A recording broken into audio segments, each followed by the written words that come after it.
Okay. No, it was just this You were morning. saying about digging graves. I was thinking about the pond where sadly my dog died. That I kept seeing things on television with yet another scene where people are forced to, by the villains, to dig their own graves. Yeah.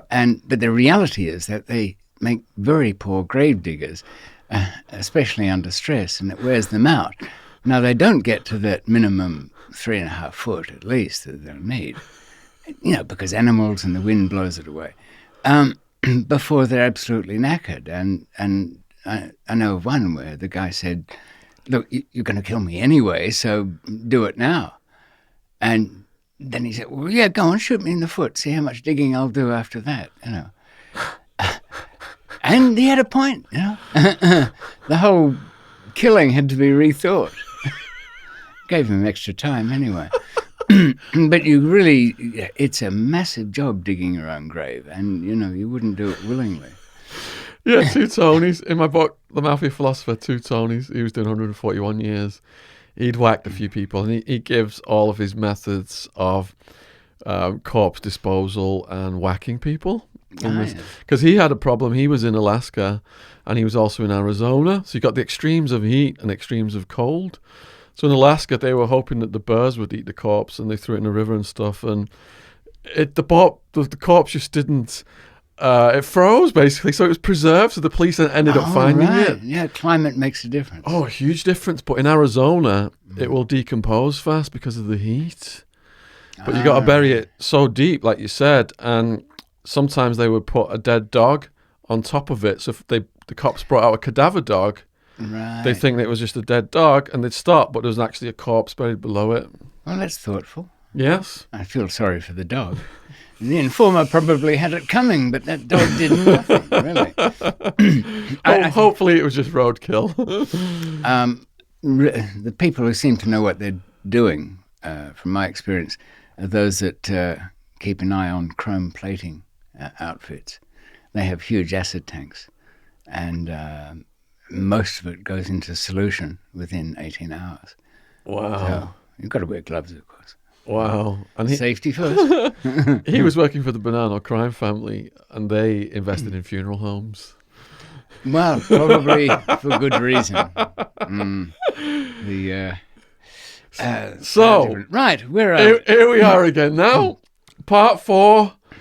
You just got a little introduction there to David talking about corpse disposal, but we are back with David McMillan again. Parts 1, 2, 3. Parts 1, 10 years in an Australian prison, Supermax. He was running a international smuggling operation with tentacles in Colombia, Thailand, and he does eventually get in trouble in 5 separate continents. So presently we've jumped from Australia over to Thailand. If you've watched parts 2 and 3, all parts are in the description box below this video. So if you've not caught with us yet, highly recommend you check out the different parts of this video series, and also David's books, Escape and Unforgiving Destiny, available worldwide in Amazon. And also please subscribe over to David's channel. All links in description box below this video. So in parts 2 and 3, in part 2, David set the table for his sentencing in the Thai prison, death penalty, for a quantity of drugs found at the airport that didn't belong to him, but the task force in Australia and his nemesis in the DEA were rooting for David to get sentenced to death in Thailand just so they could get him out the picture, because they looked at him as just a scumbag heroin trafficker, deserved of the death penalty. Whether he's a guilty or innocent or not on that particular day did not occur to them one iota. They also, when his wife was in prison in Australia, she burnt to death, and they turned that into a propaganda tool whereby they said that David was killing off the witnesses. Yeah, so who's the bigger criminal in some of these scenarios? That's for you to comment on and wonder about. In part 3, David ended up on the roof, where I've gone through all the multiple escape attempts now.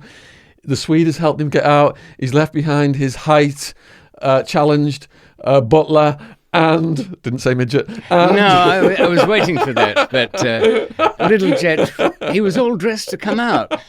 He wanted to come. He really wanted to join me on the plank of freedom, But he would have slowed me down. And you'll know why soon. But that's where we left it, Shaun, wasn't it? That's where we left it. And David is so polite. He's almost got 100% approval rating on all of his videos right now.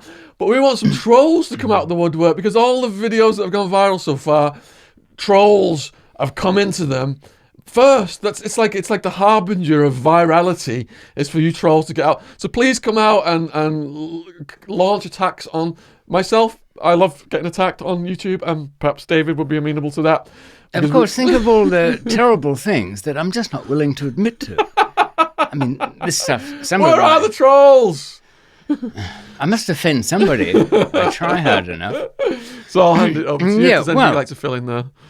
Not other than just the overarching theme, which is as much levity as we inject into this. The fact is, after every success, there's a tremendous downfall. And I've had the decade in very bad prisons in Australia and been arrested despite massive precautions. My trial's coming to an end. It looks like I'm going to be one of the few Westerners executed in Thailand, which is by machine gun, by the way, at that time. Lethal injection didn't come in until later. Do you have to face the guy? Yes, leaning back on a plank of wood. You're leaning back on a plank of wood, and they just machine gun you. The ankle chains are still on there, hands tied behind the back. Ankle chains, hands tied behind the back. You got your chest as a good... Yes, and on the wall is a machete which is waiting to cut your ankles off because they want their chains back. And because they've been welded on, that's the easiest way to get them off. Won't be needing those ankles for anything. Is it one machine gun or is it firing squad? One machine gun welded to a bench in front of you with 3 bits of string attached to the trigger. 3 officers hold a string each, and I guess at the count of 3 or something, tug at it, so none of them have to live with the burden of I killed this man. So in the Eastern philosophy, I suppose it's absolution, isn't it? I didn't kill him. So that is on the horizon, or a very slow version of exactly the same thing spread over 20 years on death row in Bangkwan. So I don't have much time. And as we left it in just the podcast before this one, I managed within the last couple of weeks I had to get out on the night that a bad guard would normally be sleeping below. And we've cut only 1 bar, and Sten, my Viking Swedish friend, has managed to squeeze it up enough for me to just get underneath, provided, as I did, take off my clothes, oil up a bit, put a towel underneath the jagged bar so I don't cut into my back. It's not really fear of injury, but time was so crucial, Shaun, that if I break this finger, it'll slow me down. If I hurt a leg, I'll lose time. What did you oil up with? Johnson's baby oil. The chosen oil for the professional escaper. Sponsored by Johnson's. Yes. Though it might not be best. Anyway, so the key thing, I think, as well from that moment was that as I held onto the bars, facing back into the prison, watching those prisoners, I felt suddenly and immediately no part of anything, as though I'd flown in from somewhere and landed like a moth on the prison walls. When they say in meditation, like a Zen moment where you just become at one with the universe, was that the kind of feeling you had? Well, in a way, but I was at one with some, what is it, life and death fantasy game where I've got boiling lava beneath my feet. So you're completely present. You're completely present. Oh, yes. Yeah. But I still had this strange moment of transition into I'm another person now. And the whole Thailand experience taught me, I crawled out of the depths of despair, that it's possible to superimpose another personality upon yourself if that need comes about. And there were a lot of preparations for this. So I've hit the ground. I've had to keep my rope, which was most recently part of a bed frame, but came from the army boot factory. It's 1 inch wide linen and canvas mix with polyester, so it's quite strong. When you say you've hit the ground, though, you're still within the prison complex. I'm just outside of my cell in building number 6, of which there are 10, and that is within the centre core of Klong Prem, which then goes on to have other prisons beyond it and other buildings. So I'm a long way from home yet. But not much time to think about it. By my digital watch, it is 2:45. And I was quite silent, hugging the wall. The plank's been retracted by Sten. That's the last I saw of him. My rope is at my feet. I kind of bunch it together. You know, in a situation like that, where time is critical, everything becomes something you have to consider. Bunch up the rope and then have to untangle it, or take your time to loop it carefully over your hands. It's like Christmas tree decorations. You bunch those lights into a bag, they're never coming back out. Not for next year, anyway. So I've kept my rope fairly loose, and I've got a shoulder bag, which has most things. Hugging the walls, I go around the edge of the factories. This prison had a lot of different factories in it. After all, even my building held 1,000. Most of them are asleep by now. All I can hear from the cell windows, which has no glass, of course, just the low hum of all their fans spinning. I get into my little office that I've rented from one of the art factories. All my cupboards are open. Now, one of the essentials for any direct over-the-wall escape is a ladder. Where do you keep it? You can't, but you prepare for it. My friend Sten had pretended an interest in oil painting for the previous 6 months. And for oil painting, he needed a picture frame. So he was making his own, over which he would stretch the canvas. Now, these picture frames were not entirely customary thin ones. They were, and this is a very useful object for describing things here, they were about as thick as that, the edges of the frame, solid as a rock, and heavy, unfortunately. There were 8 of them in one of the cupboards in my office. I grabbed those and put them in a bag, and they came with me because they would form the rungs of a ladder, the outer poles of which I had yet to get. So I change a bit into my clothes that won't make any noise. I even had to consider that. No belt buckles or clanging things or catches or fasteners. And then head off towards the what would you call it? The Chinese funeral offertory gifts factory. That was the best translation I've come up with. They made little ornamental boxes for Chinese funerals in which you give a gift for the afterlife. This involved making some gold-coloured paper and hanging it out to dry, which they did over 15-foot bamboo poles, which start out about 2 inches one end and taper to thumb width at the end. So I've timed this out during the day. I've walked around most of the prison and imagined the rest as to how long it should take, and I think probably an hour and a half. What I hadn't factored in was sound. Every footfall, every step, everything I had to open that creaked and whined during the still night, that slowed it down. When I came to that factory, when I needed my poles, a change had happened. The mesh that I'd planned on was sealed up. There was a plywood panel with nails in it. That had to come off. It didn't want to do so without protest. The nails squeaked and wrenched. Now, bear in mind, a few 100 feet away, there's a sleeping guard. Shaun, the trustees of the different guards for the night shift would make up a bed for them at night, sometimes a hammock, sometimes some other platform. So they would kind of retire. From my nighttime vigils at the window, I knew their deep sleep curve kicked in around 1 and lasted till about 4. But after that, they could stir or the call of nature or drunkenness might make them move around.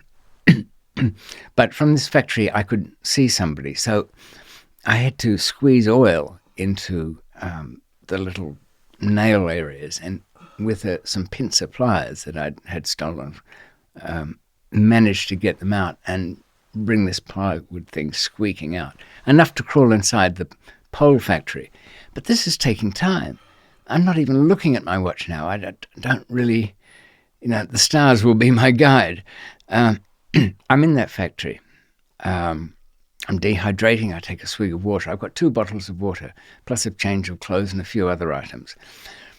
I lift some of the poles down to the ground, lay them out, 2 sets of 2, put the picture frames between them, and take out gaffer tape, taping those frames between them.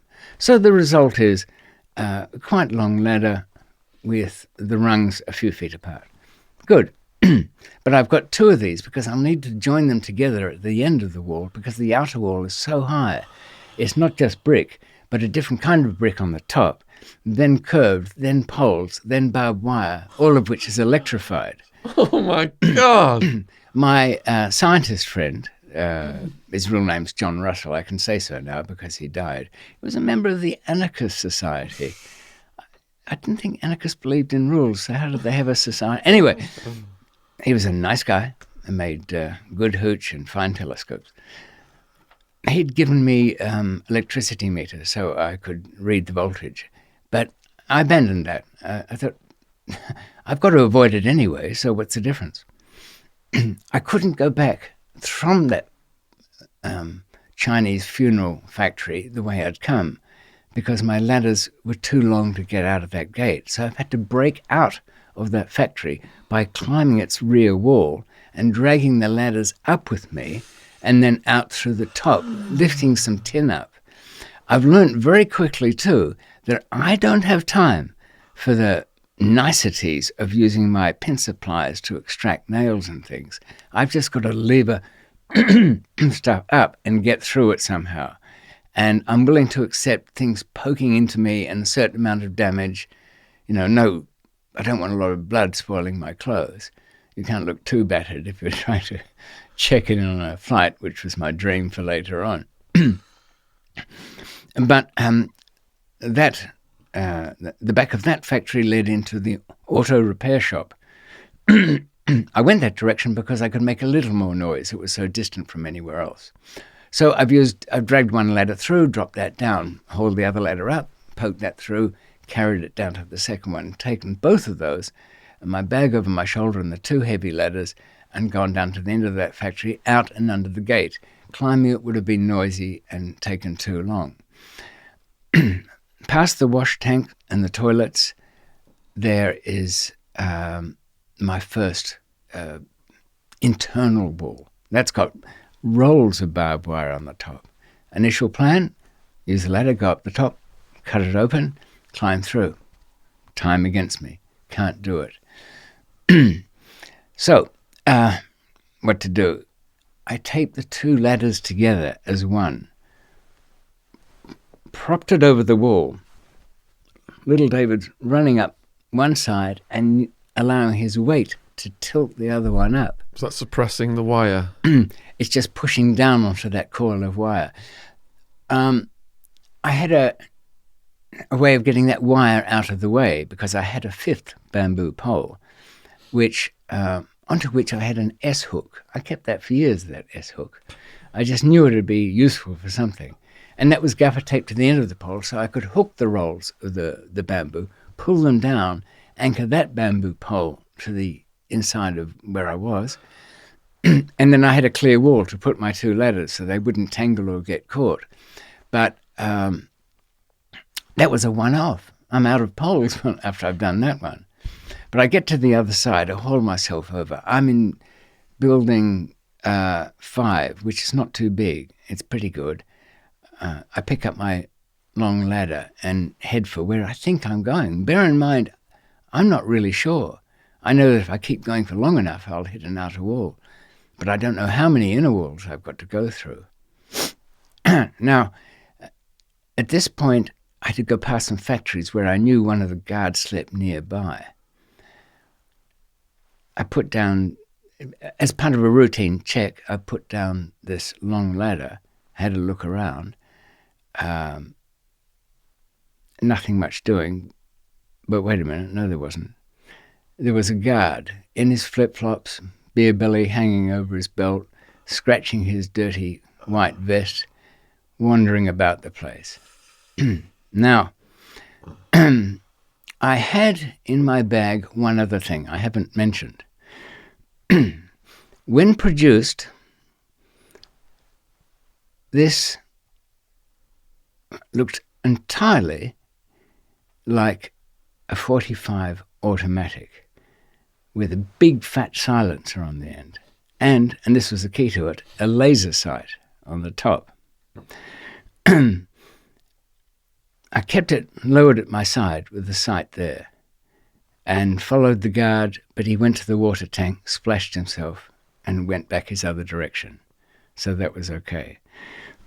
Now, as you're guessing from my description, this is not real. The laser sight is a laser pointer pen that I filched off one of the embassy visitors in some moment when she had her back turned. You never know. Things come in handy. I think the fat silencer was a shampoo bottle and the rest of it was balsa wood.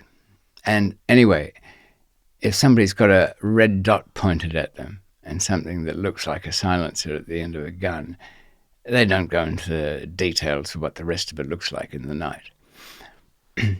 And the reason it was a fake was because there'd been some months when the question of would a gun be useful? And I worked out that it wasn't any use whatsoever. This is, I think, lesson 3 in the uselessness of guns. And this is the reason. If I had cable ties with me, as I think I've mentioned, if I rounded a corner and unexpectedly bumped into a guard, he'd be as surprised as I would be. But at least I would know what I was doing, and if he didn't know what he was doing. So I'd have that jump on him in the sense that he wouldn't know what was going on.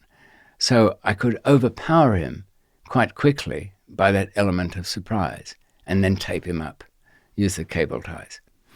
So no gun needed.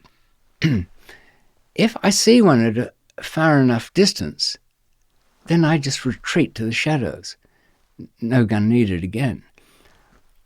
If the only reason I had my fake one made up the way it was if there was an in-between stage. Guard rounds a corner, has his radio, but I'm not close enough to get to him without him triggering the alarm. And he could run back the other way. But I've got to immobilize him and keep him out of the equation. That's where the laser sight comes into effect. A real gun would be so useless. Look, guns with silencers are not that quiet. Very hard to get subsonic ammunition at your local store, which you need to stop that clap that you get with when it breaks the sound barrier. Always useful to know. The other thing too is I'm not a very good shot, and if people refuse to die quietly most of the time, except with a low moan when convenient, but if he was shot and on the floor, then I'd have to run up and deal with the same problem. On top of that, I would become not just a person escaping from jail, I would become a murderer of a Thai official, changing the equation quite a lot. Getting cooperation from people whose memories were a bit vague. There's something that keys the public memorability of people who are labelled killer with a gun. So here it's no use. Up close it's no use. But at that little range it had a purpose. Laser sight, down on your knees. Don't say a word. Go up, tape him up, go on. So that was the function of that. It was for a very rare circumstance where somebody peered at a particular distance. So I kept that with me for the moment. But here I am in the next building, and I don't know where I'm really going. And I find myself between two buildings that are too small, so I had to backtrack. And time's ticking on. The only time that I started to get a sense of where I was by stopping and smelling in the air. And you know what it was that was the odor that I was tuned in to smell? I'd visited on one of my rounds on some excuse as a foreigner censor of mail and librarian or something, the AIDS hospice that they had there. This was that it was quite incurable or not even treatable at that time in the mid-90s. People were dying. And I remembered the smell of the ranks of dying prisoners in the last stages of death. It was kind of sickly sweet, but definitely human smell of death to it. And I kind of felt that was somewhere near me. And I headed towards that. So again, another wall, across quite a few feet of ground. Another guard that could have been in a hut. And this, again, is slowing me down. I have to judge whether the guard's in the hut or he's not. I get to the AIDS hospice. I couldn't resist a look inside. And I looked through the windows, and it was as though there was nobody in there. But then a slight movement. And then I realized what I thought was the reflection of some bedsteads or knobs or something. It was the staring eyes of all these poor guys racked in pain from their diseased organs, just staring up into the light. Some saw me, and for their grace, they were the only prisoners in that jail that didn't raise the alarm, because they were past caring about such things. So, saved from death by those who are on their way to death at that point. Things are going okay, except for the time, but then I hit some real obstacles. I had in front of me a complete barbed wire fence, top to bottom, and the way over it was just too noisy. So what could I do? I had to dig under it, and that's slow going. I wasn't really equipped for digging, but I scrabbled away, not wanting to damage my hands, and used, I think I had some silly kind of spoon just for the metal of it. But I got enough underneath there so that I could get myself under it and then just inch the long ladder through it. But it's slow, so slow. Lifting it up a few inches, let it rest. If I drag it too quickly, it'll catch on it. It's making me thirsty to even think about it now. It's got my heartbeat going up. I'm like, oh my goodness, what obstacle is he going to hit next? How are you going to get through this one? Well, the next one was one that I knew about, but not having done it before, I thought there might be some simple way. But people, if I describe it, people might be able to put themselves where I was with the things at my disposal. A big ladder that I didn't really want to start breaking down and separating into pieces, much too time-consuming. But this prison, the whole sewerage system was an open sewer. And all of those little sewers led to an 8-foot wide, we called it Mars Bar Creek, because there are lots of floating turds in there. But there was also big rolls of barbed wire in it. And I'm on one side, the outer wall's on the other, but below the outer wall is only 1.5 feet of ground. I can't, this ladder is so heavy, Shaun. If I prop it upright, which I can do by walking underneath it and slowly inching it up, if I drop it down against this wall, I'm stuck with it in that position. What do? If I climb up it, I'm not to the top because it's on the wrong angle. If I somehow wade through the barbed wire and turds of Marsbar Creek on the other side, I can't even reach it. The ladder's over Marsbar Creek. I can't get it on an angle where it can cover the shit creek and then drag it because I'm up against this wall. I can't lift it in front of me without it going into it. So I had to find a solution. And I have to believe people sometimes. A free copy of the signed edition to anybody who comes up with an alternate solution to the one which is described in Unforgiving Destiny as well as Escape, of how to get across Marsbar Creek with a near on 30-foot ladder, which is it weighs more than me, by the way, this ladder. So, okay. Now, here's another thing worth mentioning as I contemplated this.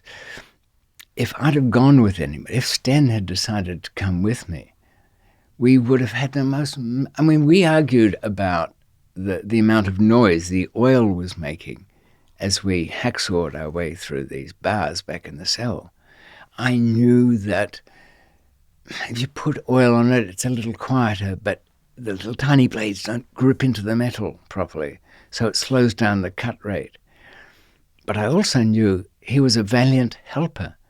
I don't want to get into a personal argument with him, when the first bar's cut and there's no going back. He was even saying, leave it till the next day, we'll come back and cut some more. I looked at Mirage in the corner, and he looked back at me. This is the guy that I'd said, one word out of you and you're finished. And he was going, it's okay with me, yeah? Take a week, yeah, it's fine. He's probably thinking, I'll move cells or something the next day and let him get on with it. Like hell he would, he'd rat me out in a minute.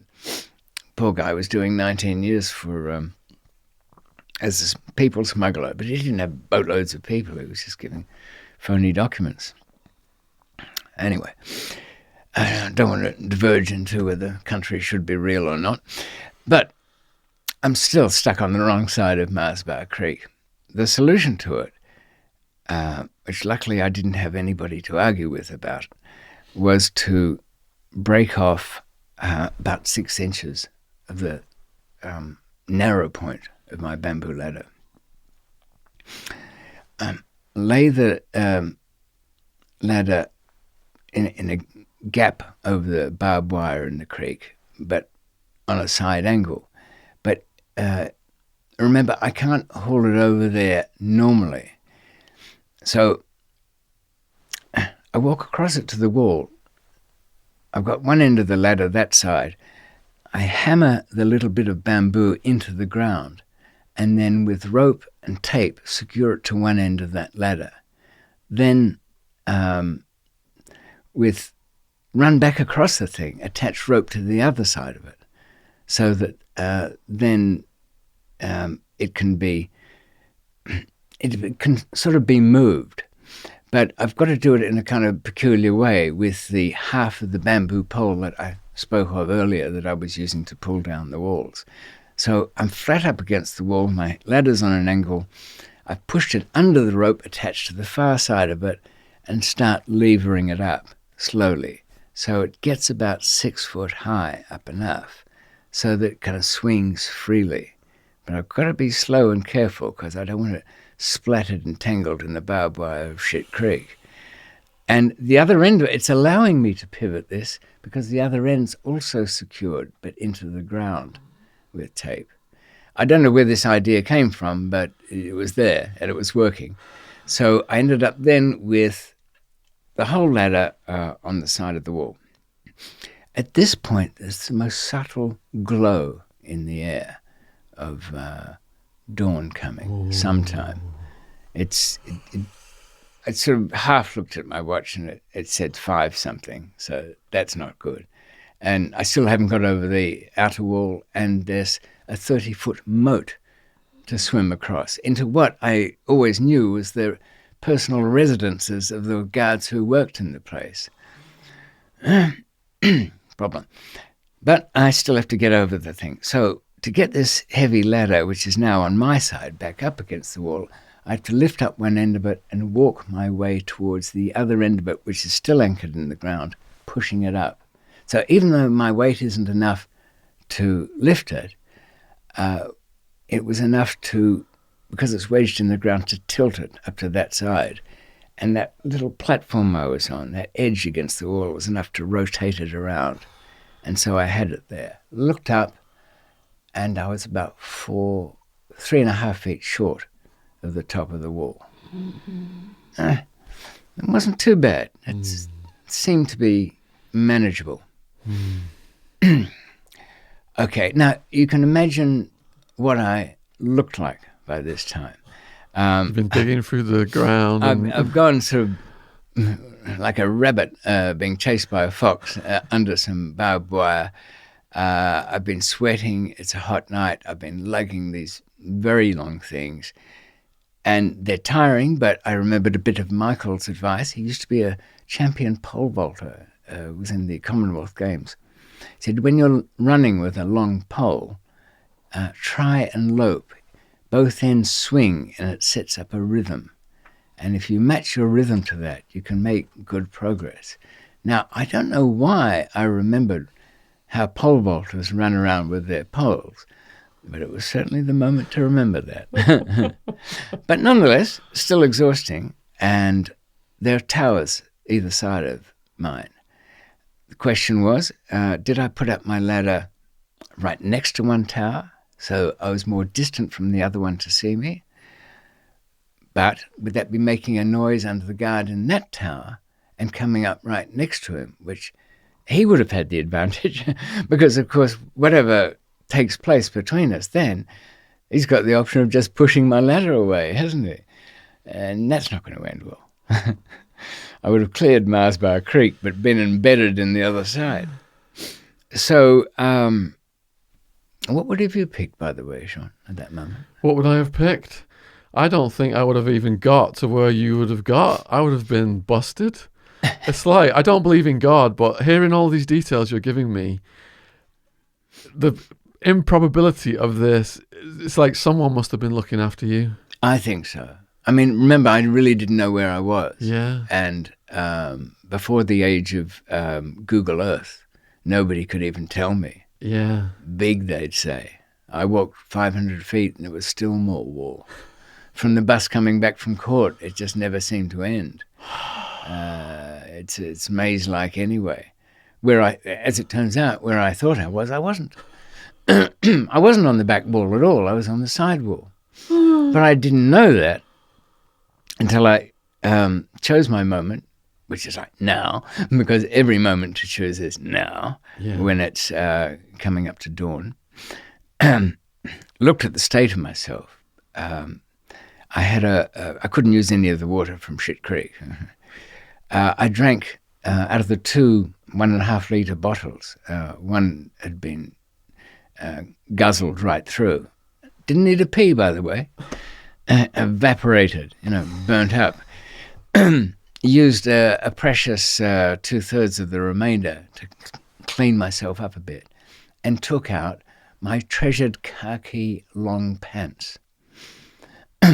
They I'd kept all along because they matched the colour of the guard's uniform. And from a distance, I thought, it's a little bit, you can't, they know prisoners don't wear long trousers. There's a long-trousered person.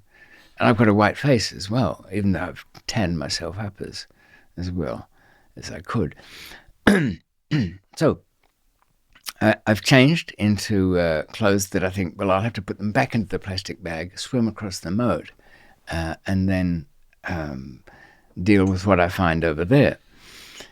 Get to the top of the ladder, lift myself just up over, and another beautiful sight in a way. It was a fresh smell too. It seemed to be different.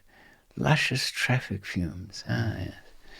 Beautiful traffic. Smell of cars, freedom. people, all of that kind of thing. Yeah. Not a lot of time to enjoy it because that glow was fast turning into the tip of a shining sun. And my watch was telling me I've got 16 minutes before the official time of the guards arriving for work would be. Not good. Oh, and by the way, you're in the wrong place, David. You're just on the side, about 300 feet from the main entrance wall, the front wall of the prison. Okay.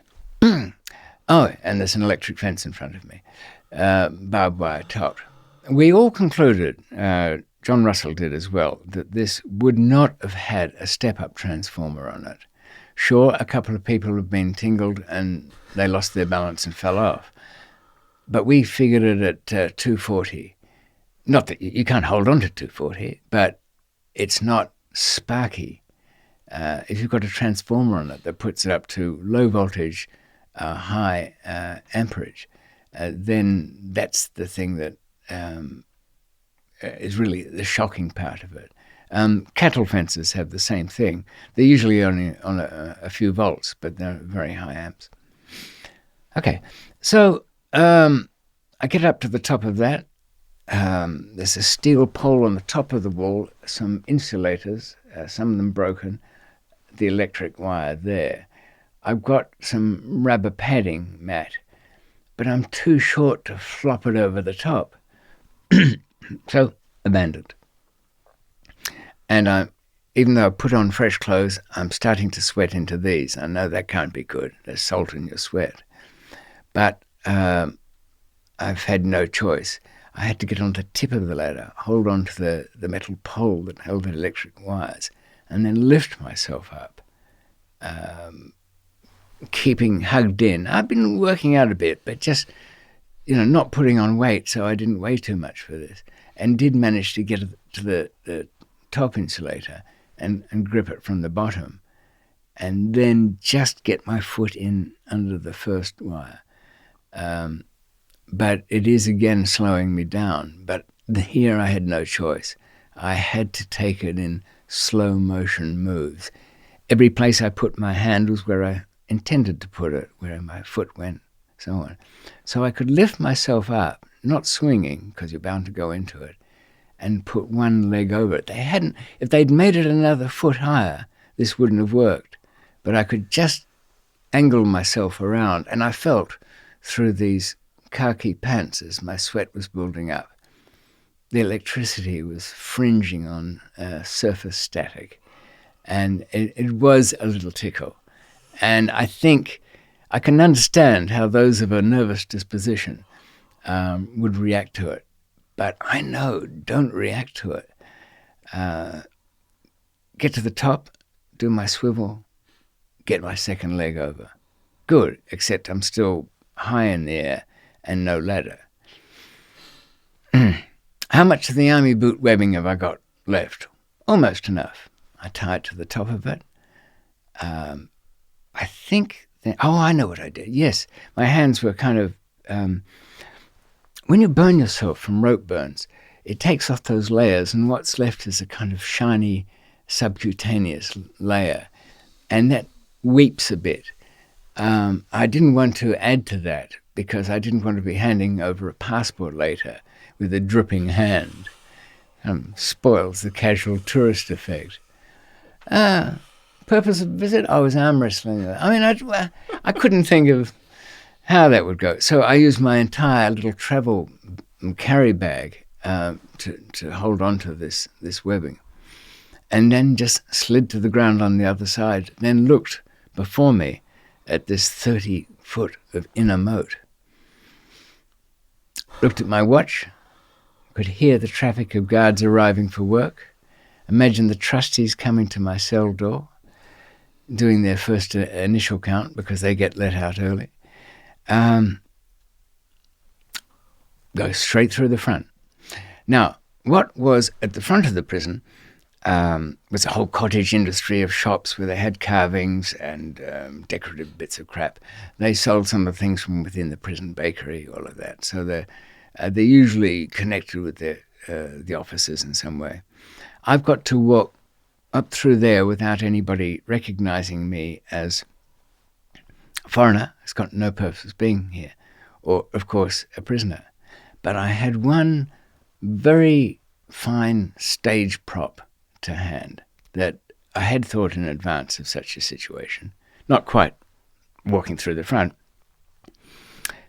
It was an umbrella, a pop-up black umbrella, quite small, but enough to cover my head, and there was the lightest of pitter-patter rain. A nice downpour would have suited me fine, but then again, if that had been happening, me and the electric fence would have got on so well. So this was the right balance, God. Yeah, you've chosen well, I almost said for once, but no time to get into an argument with the Almighty over religion. So that meant I didn't have to swim across the moat. That meant I didn't have to dress and undress and secure my clothes in a plastic bag. I popped the umbrella up and walked under the guard towers. As I approached the first one, I could see he had to kind of wake up because everybody's coming to work now. He's got to look like he's at his job. And he's kind of got curious, but I can't really look up completely, can I? Because my white face will be shown. Oh, my God. I'm heading towards the front, but as luck would have it, some of the guards are arriving late for work, sometimes bypassed if they lived at the back by coming around the side of the prison along the very narrow footpath that heads towards the front of that prison.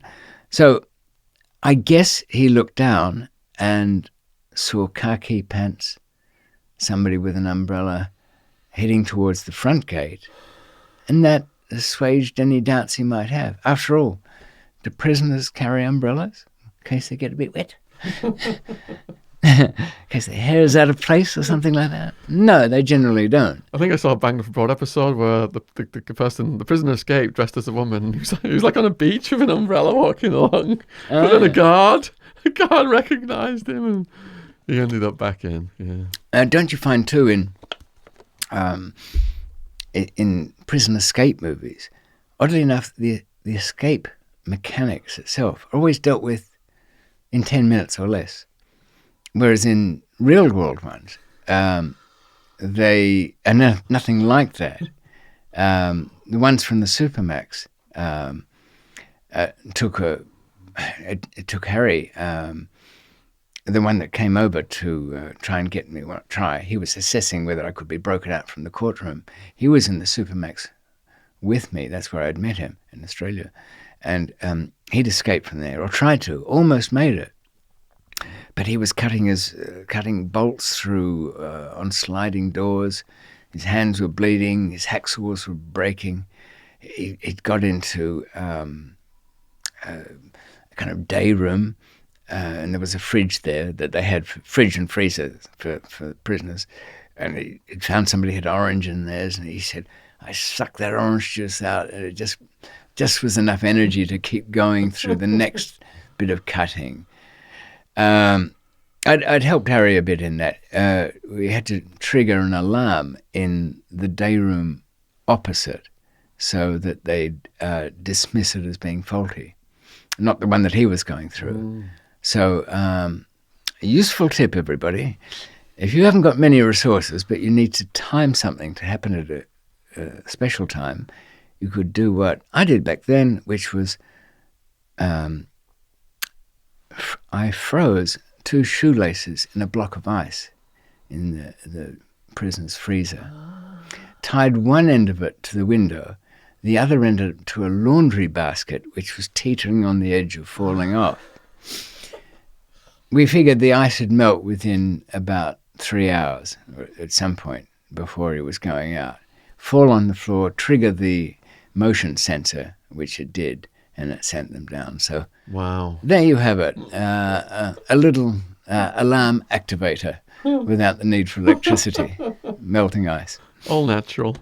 Yes, we try to be green thinking in these things, despite all the drugs and killing. That's all recycling. Anyway, where am I? Oh yes, down walking towards the front of Klong Prem in Bangkok with my umbrella, peeking a little underneath, saying to myself something out of the film Alien. You might recall Ripley is saying, "Lucky, lucky, lucky, lucky, lucky."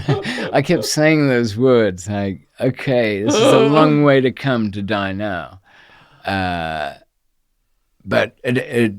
so I managed to get to the front, and I knew from the bus trips returning to the prison, there was another kind of walkway across the moat, but it was at the front, so they didn't worry about that one. So I joined that one, and there were people coming and going, setting up their stalls and their goods to sell. Plus, the guard that used to take my Visa card to the bank and ran Building 6's accommodation section, he was arriving for work. I don't know what it was, but he looked at me and didn't dismiss it straight away as nothing. I could see he hunched down over his steering wheel as he drove in the car I'd paid for. Something, I think the way we walk is the body language is memorable in some way. We all have a particular walk. I think I could recognize yours at a distance if I had, say, one other clue that it was possibly you. But there was something triggering him. But the car needed to be handled, so he drove on. So you're still within the main entrance now? This prison is set back from the main Bangkok to airport highway, a big 8-laner, and it's set back about 300 feet in some grounds that have got ponds and. So the newly arriving guards are driving into the complex. That's right. They don't park driving outside in. the complex. No, they're in the car parks at the front of it. Gotcha. And that's where I am. If I look to my right, I can see people lining up for early visits, which is, well, it's a whole other saga the way they run their visits. There's a screaming match between two sets of bars separated by about 15 feet. I get to the road. I'm starting to feel pretty good. To get across the highway, there was a pedestrian walkway. And I thought, yeah, better if I'm fighting with traffic dodging in and out, my luck, I'll get clipped by some truck or something and can't talk my way out of that one. I still got in my pocket the key to what Charlie, my Chinese friend, has assured me will be a waiting passport. Does the flat even exist? I don't know that. I like him. I think it's right. Anyway, I got to the top of the pedestrian overcrossing and thought, hell with it. I turned back to look. And I looked over.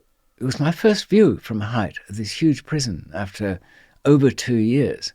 I looked back at all the buildings and was saying to myself, that makes sense now. You know, that's where I am. That's where that was. And another thought occurred to me. I'm looking back at perhaps 8,000 people in there just about forever. I've left them, but that's all still going on. The struggle for food, the battles over who to bribe and who to pay. But that's behind me. But there it is. Remember that. So when you say you've left them, are you now having an overwhelming feeling of relief because you threw the main gate? Is that why you feel you've left them? The moment at the window when I was outside of my cell was really the crucial difference. Because all the time that I'm escaping, I'm trying to escape, getting over inner walls and making things, that I'm a person at work. I'm the character, as I'd made myself, of somebody who will do this at all costs. I can't surrender. I know what happens to people if surrenders. If I slip, I'm not allowed to slip. If I fail to find a solution to some obstacle, I cannot. But isn't that pressure off then as you're at the main gate? It is. And you're feeling something else. And you sort of humanize to some extent and start to think about real people with their real lives. And I wouldn't say I felt bad, but I realized too then that just as I was looking at that moment, the doors had been opened and somebody surely would look up and see a bent bar poking out into the night, or to the day by then, and that ladder still propped on the inside wall. And then what would happen? Who would they start with? Where would the interrogation begin? I didn't know it, But because mine was a kind of private cell, there was only one other in that whole building, belonging to somebody who called himself a doctor, dead wife somewhere. Yeah.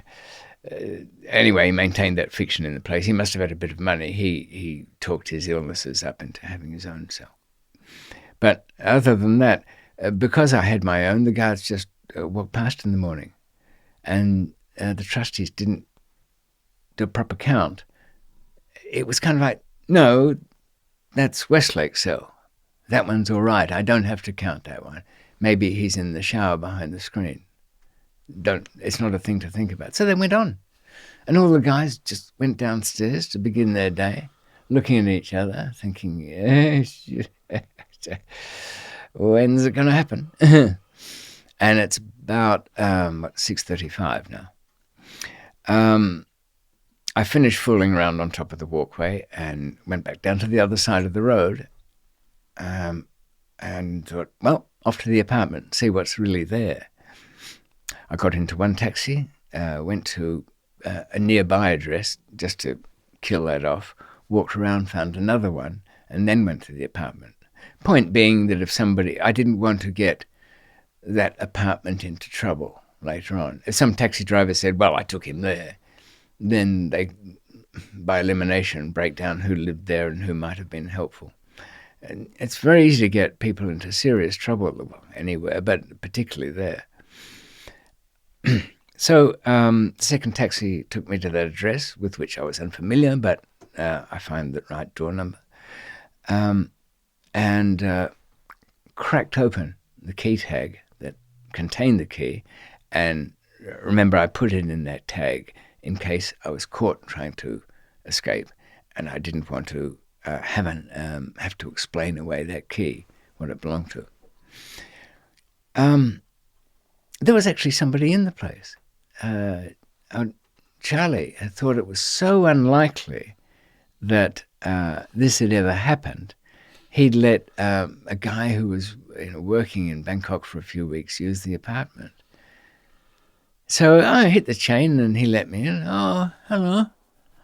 Oh, yeah, Charlie said you get bail. Yeah, exactly. Just now, 6 o'clock in the morning. Gee, I feel a sudden, can I use your toilet?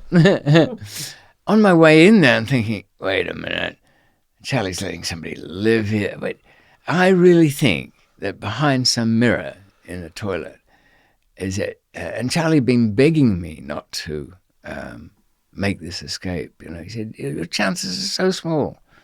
They like to talk in percentages in Asia. 4 or 5%, And even that was, bigging it up.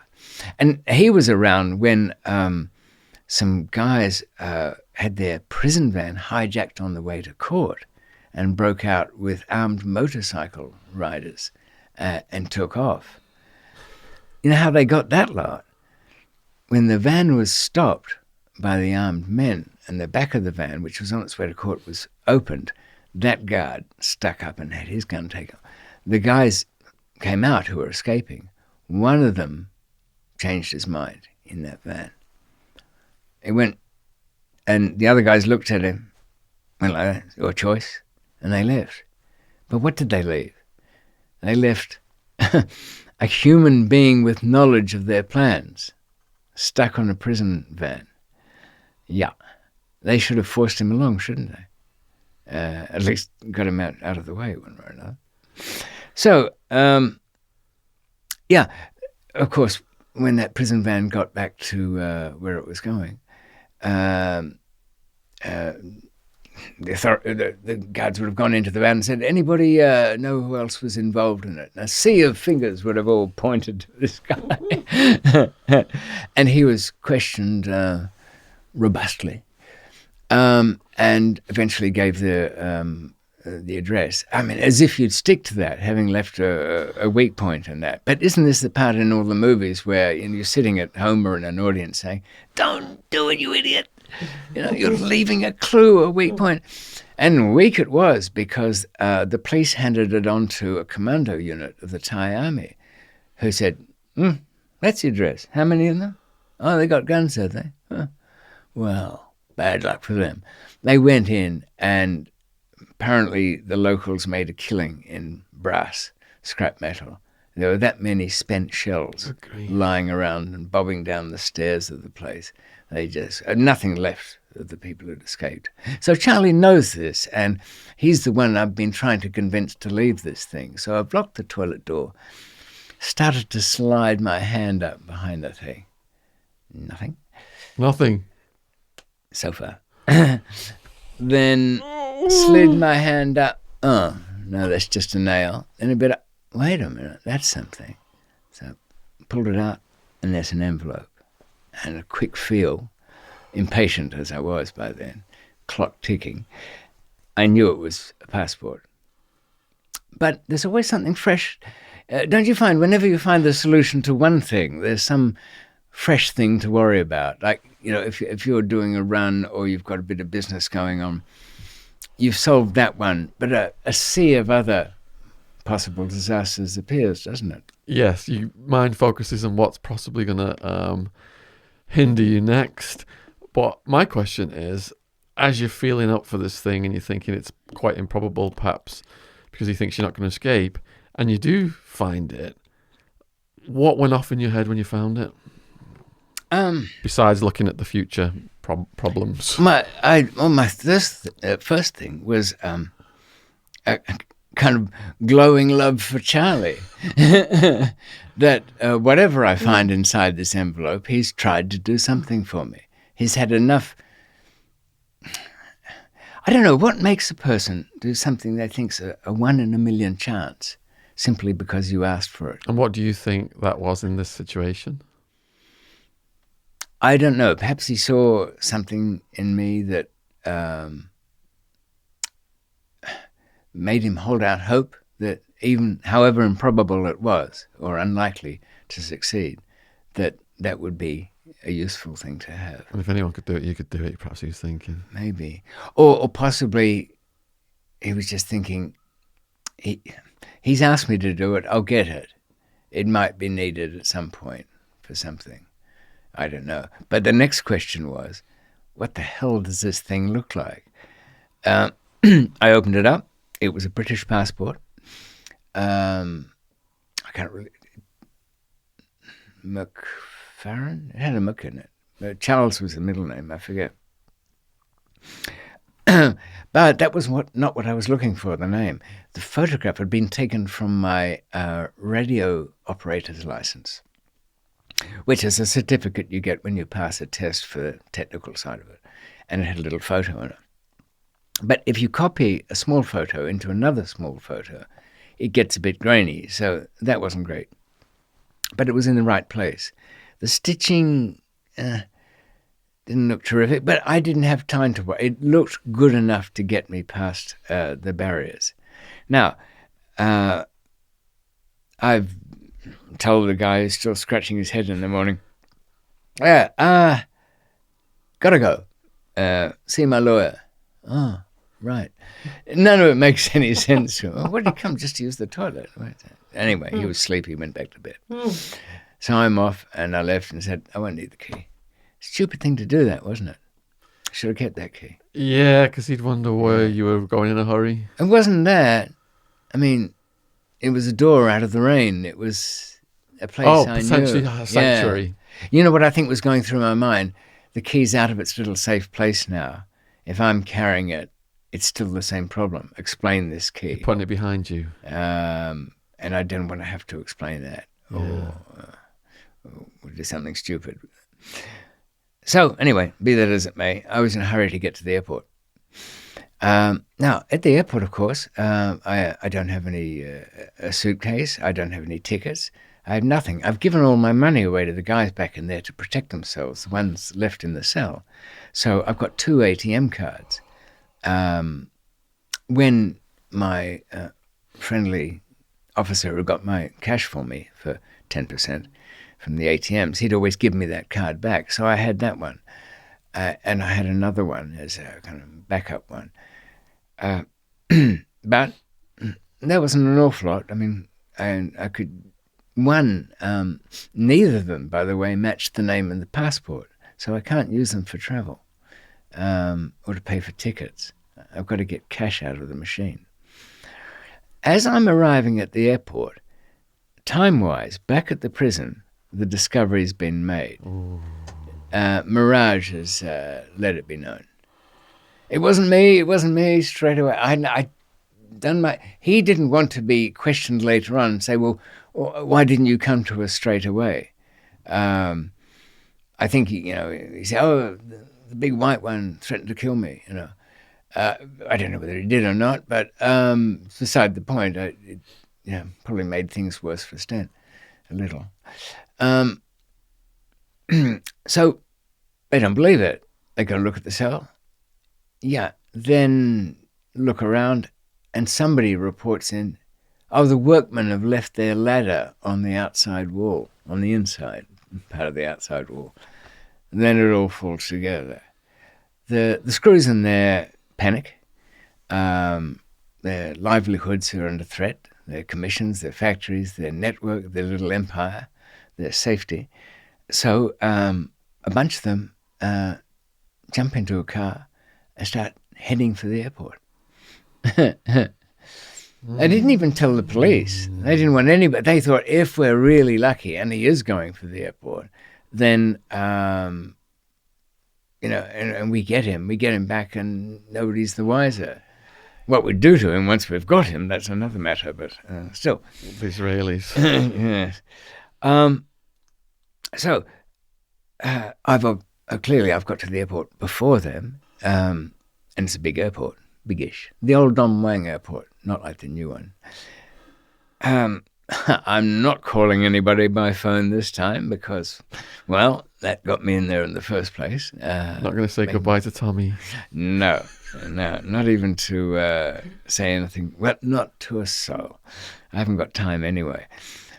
I arrive at the airport. A friend of mine had made some preparations there by leaving some carry-on luggage, that sized bag, with a toiletry kit in it and a couple of changes of clothes, socks and underwear. He'd left that in the long-term left luggage depository. You could leave things there for 3 to 6 months, I think. And I had sandwiched in a greeting card or something that I was carrying.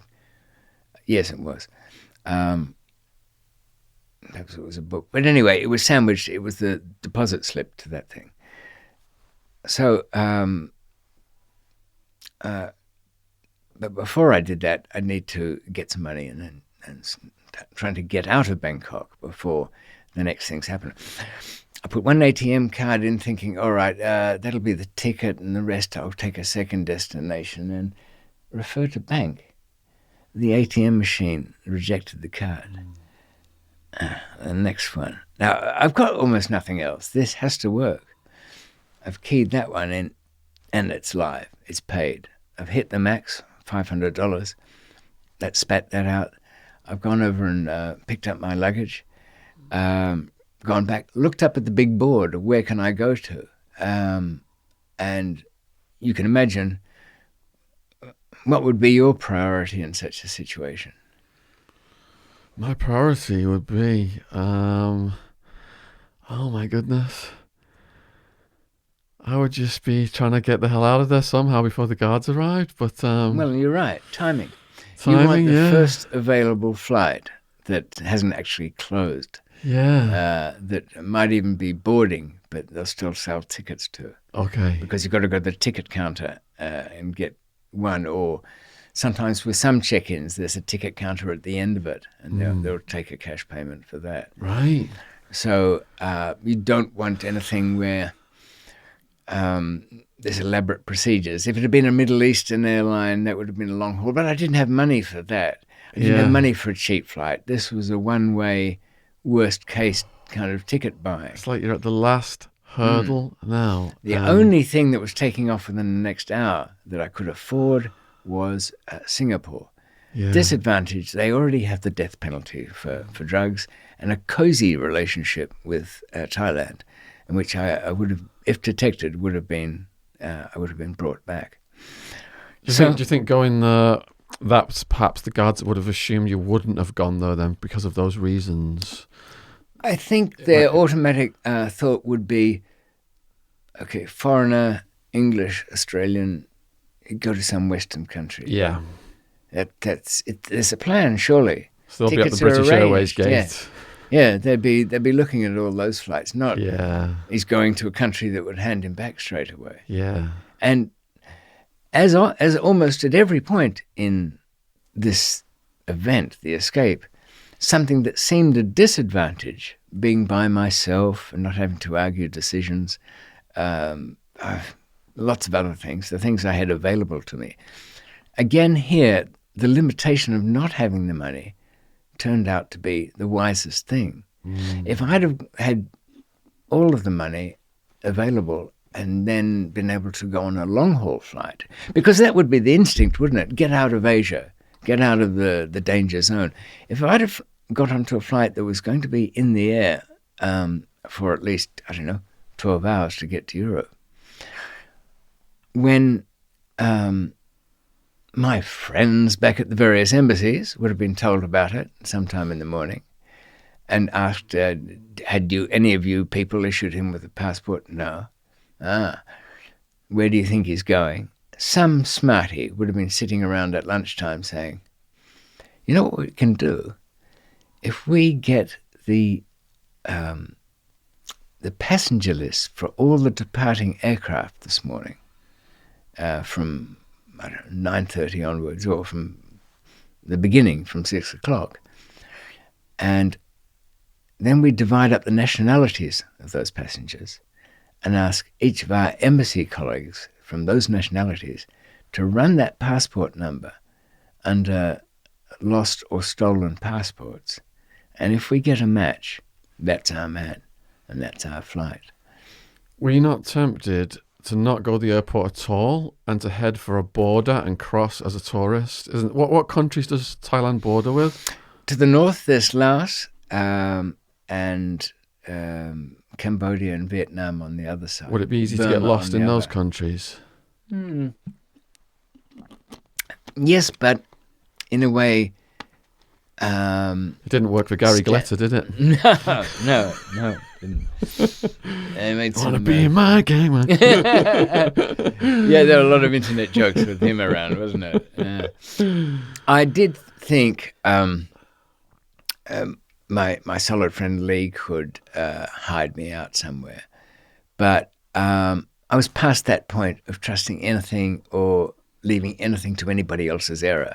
If I was going to die, I wanted it to be, out of something I did directly. And in the past, most of my woes had come about because I'd left some element of something in the hands of others. So I didn't want that. So I'm not on a long haul. I haven't left myself open to being detected by process of elimination. I'm on the flight to Singapore, but I've got to get onto it. I go to I've got the ticket. I go to the immigration, and I'm in front of a rather too efficient-looking immigration man, not the usual idiot. He's got my passport. He's typed it up, put in the date of birth, passport number, entry date, and he stopped clicking. These are looks you don't want. Well, this is how this story started, wasn't it? Yeah. It's like an elliptical plot now. At an airport somewhere with bad things happening over a document. Yeah. And it ain't the first time that's happened either. It'll happen later on in Pakistan, Lahore Airport. It was even creepier. This life hanging in the air, because I know if there's something wrong here. And I'm thinking, Charlie, is there really such a thing where your friends have a guy on the computer? Or is it like, you see that in movies, don't you? No, we've got a man down at the airport, he'll fix that. Our man on the computer. There isn't a man on the computer. The only man on the computer that anybody's ever is some nerd watching porn having a wank out in the suburbs. It's the only man on the computer. Anyway, those thoughts are running through my head when he abandons whatever thought was in there, stamps the thing. One of the most satisfying thwump of stamp on paper. God, you must have been I said, this is the last hurdle now. It seemed. I got on board, strapped myself in. The steward came along and said, "Can I get you something?" Water. I was thirsty by then. And only when I got it did I look at my hands, which were really quite a mess. But not on the outside, fortunately. So When you retrieved the passport from the toilet, were you tempted to have a shower and clean yourself up a bit, or do anything like that, or were you just pressed for time? I think, no, not really. I didn't stink or anything. Okay. There's nothing visible. There was no Mars bar stuff. No. I'd kept out of the creek. Yeah. The litre or so I'd used cleaning my face and hands up and whatnot. It seemed to do the job. I just didn't want to use up what would invariably surely turn into another hour. Yes. And be even weirder with that guy, wouldn't it? Yeah. I've come in not only to have a pee, but to use his shower, take a dump, and then leave him with it. And throw my key at you. Yeah. You were meant to be a girl. At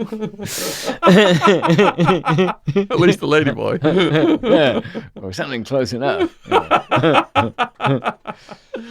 Right. So, sitting on the plane, there's a delay. Oh, no! And the words from the captain were, ladies and gentlemen, we are waiting. Well, there's with one passenger. What does that mean? What? Didn't catch that bit? Something? I'm not going to inquire, make a scene. I just have to sweat it out. But eventually, the even more satisfying sound of the sealing of the aircraft door and the thwump. Wow. And the plane takes off. Wow. Before the next set of fears and questions comes to mind, I've got now an opportunity, Shaun, to have a good look at this passport and see what it's made of. Nope. Wrong stitching. Yeah, can't tell with the ultraviolet. Is it there or is it not? It has to be. Yeah, they'll certainly do that. Picture looks dodgy. Kind of see a wrinkle in the paper where they've peeled it off. Yeah, you have to. That's the only one I got. So I arrive at Singapore. Let me ask you this though first. So what are the consequences of those things you just described when you arrive at Singapore? Could they potentially say this is fake and send you back? Well, the first thing they'd say is suspicions that the passport's wrong. Yeah. And then, could you wait here while we check it? Yeah. That wouldn't go well. So they'd come back and say, well, what flight was he on? The one from Bangkok. Kindly explain. Well, I'm stuck there, kindly explaining, and I haven't got another one to use, or a nationality that I can claim, which will do me any good. Yeah. I've found over the years that the British do something that very few other countries will do in a hurry. They're quite happy to issue you with a passport under any circumstances, even if you're on the run or whatever. I've known a few people to crawl their way in there. But on the bad side, they don't want to know you and won't help you in any other way. There are individual exceptions to that. When we find ourselves eventually in Karachi, there's one or two embassy people there that were helpful. But so I've got an hour flight to worry about all that. But again, it's really, I think, down to, the ultraviolet impressions. There's to be two sets. On a British passport, at that time, there were a green background ultraviolet reactive ink that shows up over the main pages, and around the edge of the photograph, little pink crowns that go over both sides of the edge, so that was two different kinds of inks that would be needed to make that convincing. And I hand it over, and I'm looking at, there's the door of freedom. There's not even anybody on at customs. That's it.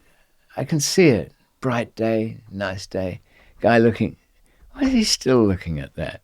He doesn't like the photo. It's a bit grainy. It's not the kind of photo anybody would happily use, a second-generation picture. But I see his hand in slow motion go into the ultraviolet scanner. Oh. And as it hits the tip, I don't see anything. Oh. But as it goes on, it glows in the glorious pink and green of freedom. Good enough for me, he seems to say. It might be a complete phony, but good enough for Singapore. You must have some money on you somewhere.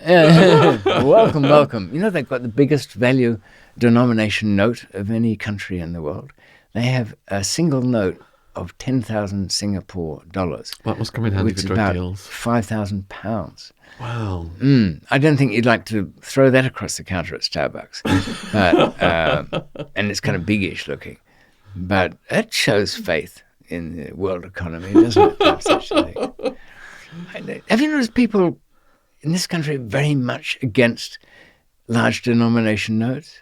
They've been dancing around getting 100 out for years and never done it. Well, the US federal government, it's a money laundering issue for them to keep it low, isn't it? Yes, they haven't issued the $1,000 note for, I think, 20, 30 years. Yeah. They're still around, but they're never withdrawn exactly. Yeah. I think there's even 400 or so $10,000 notes still in private hands. Anyway, there it is. I'm in the Singapore sunshine. What's the first thing you do? Get a taxi. Get away from the airport. So are you able to access more money now through the ATM?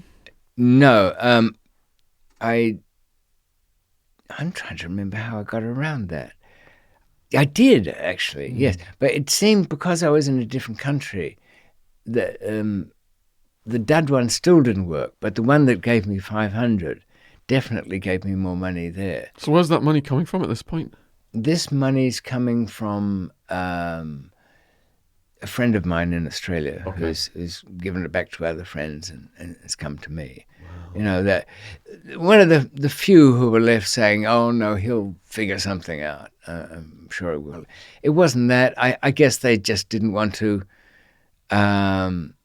You can imagine if it was a friend of yours and the hat had been passed around and you didn't put in 50 or whatever, and then you heard later on he died on the wall for want of a nail. Some bastard didn't put in. It was still coming. And, of course, later on, it kind of flooded in. Once people, scallywag once they knew you were at large. It made the Australian papers and some other ones around the world. They escaped I only had to ask, and money poured in. Yeah. Just one person gave me 20,000. No, give it back to me whenever. You're like a hero now in the criminal community. It's amongst that world, yes. Facing death and got out of it. It's the ultimate courtroom win, acquittal by other means, as a friend used to say. I acquitted myself. So I get in a taxi, go to the central town, break that connection, walk around a bit, pick out a hotel from one of the directories. Nothing too flash, nothing too those hotels that are slightly on the fringes of the urban inner, that are never hugely busy, but they're used by traveling salesmen, businesses, things for conferences. Good, but not flash, not ambitious people in there. Check in there. I was on my way to the room, and I stopped at the gift shop, bought a pair of swimming trunks and a towel. Went into the room, slung my bag in there, changed into the swimsuit, went to the rooftop where the swimming pool was, and stood at the edge thinking, well, I've avoided Mars Bar Creek and the Great Moat. I think I owe God a swim somewhere. So I dived in one end, stayed right underneath, touching the underneath of the pool. It was deserted, by the way. Got to the other end, it wasn't a very big pool, and then hauled myself up, dripping with luxurious cool water and some Malaccan Straits wind pouring in. Turned around to look at the pool and thought, well, you have to dive in sometime. And that was it. I thought. Uh-oh. And until I spent I thought I should have been completely exhausted. I should have slept like a baby. But I didn't. And at first my friends and supporters didn't believe I was out. Then the only secure way I had of communicating with them had been tightened up because of the flood of con artists who'd approached them. Everybody and their dog had come up with, some plan to get me out, or from the Asian side, people had come in and said to Max, my friend and one-time accountant, and everybody had been approached with, I know somebody in high places, their names would astound you. I know people in low places, their abilities are astonishing. All that sort of crap. And they'd drawn a line that they were not paying for any more of that. I'd not said a word about this thing. I would have liked to say, the try is on, so be prepared. No, I was sticking to the Crook's Book of Rules like it was chiseled on, gold plates from, what are those people in Omaha? No, Utah. Mormons, The Mormon book of... yes, yeah. Their book was supposedly found on gold plates. Joseph Adams, was it? Yes, a bit recent. I like my religions to be a little older than that. At least 1,000 years or so. Make it 2. No Scientology then? I think if L. Ron Hubbard were alive today, he'd admit that, look, it was a joke. It was... it was a novel. This was not meant to be true. I mean, it was, I think. He was writing fiction. Well, he has to write fiction because the CIA and everybody else won't let... okay. Yeah. CIA can't keep a secret anyway. Look what happened to Howard Hughes' submarine adventures. He only did that fishing for that downed Russian sub on the proviso that the story never leak. He sent a oil exploration ship to go look for it. Somebody blabbed. No wonder he ended up wearing Kleenex boxes on his feet in some Bahamas hotel, a long beard. He was strange anyway. So nobody believed that I was out until they read it in the papers for themselves. And then they followed the protocol, which was you go to the Ace print shop down in this street, and not everybody had a fax machine in those days, and they're gone altogether now, aren't they? But so you could use a local printing office to collect your faxes. So that was what I'd do. I'd send a fax to this one, which would eventually end up in Michael's hands, and they all knew that it was fine. So but I realized too, it's astonishing how quickly you not shrug off, but put behind you very difficult and awkward things, because I certainly did. I realized that in very short time, it could all still go bad. I've got one passport, it's not very good, and the name of that passport could be worked out without extraordinary difficulty. Okay, it wouldn't be found if I'd stayed in the country. Instead, possibly 3 or 4 other Westerners using fake passports that day would have been swept out. Because it does reveal a lot. You know that as we speak, 45,000 people around the world are traveling this day on falsified documents. Wow. Passports issued by governments. So it's a labor-intensive way of chasing somebody that way. I had to get out of Singapore and then leave for somewhere. I hadn't really thought that far, honestly, because, I don't know, it felt like it was a kind of curse on the whole plan to be... It's a bit like buying a lottery ticket and then thinking what you'll do with the money. You're not going to win. It's the lottery ticket you lost down the back of the sofa that is the one you win, that you never even gave a second thought to. that is the only chance of the one you're going to win. So planning, I was in relative safety. I was in a place that I could communicate and get money. And, of course, the very first thing I asked for was fresh passports. This is still in Singapore? Still in Singapore. And the next day I saw the article in the Straits Times that, just a small piece, column 5, Daniel Westlake escapes from a Thai prison, from Bangkok Central Jail. And that's not very big. That's not much. I contacted some friends in London and sent off some messages to the Australian and the British embassy.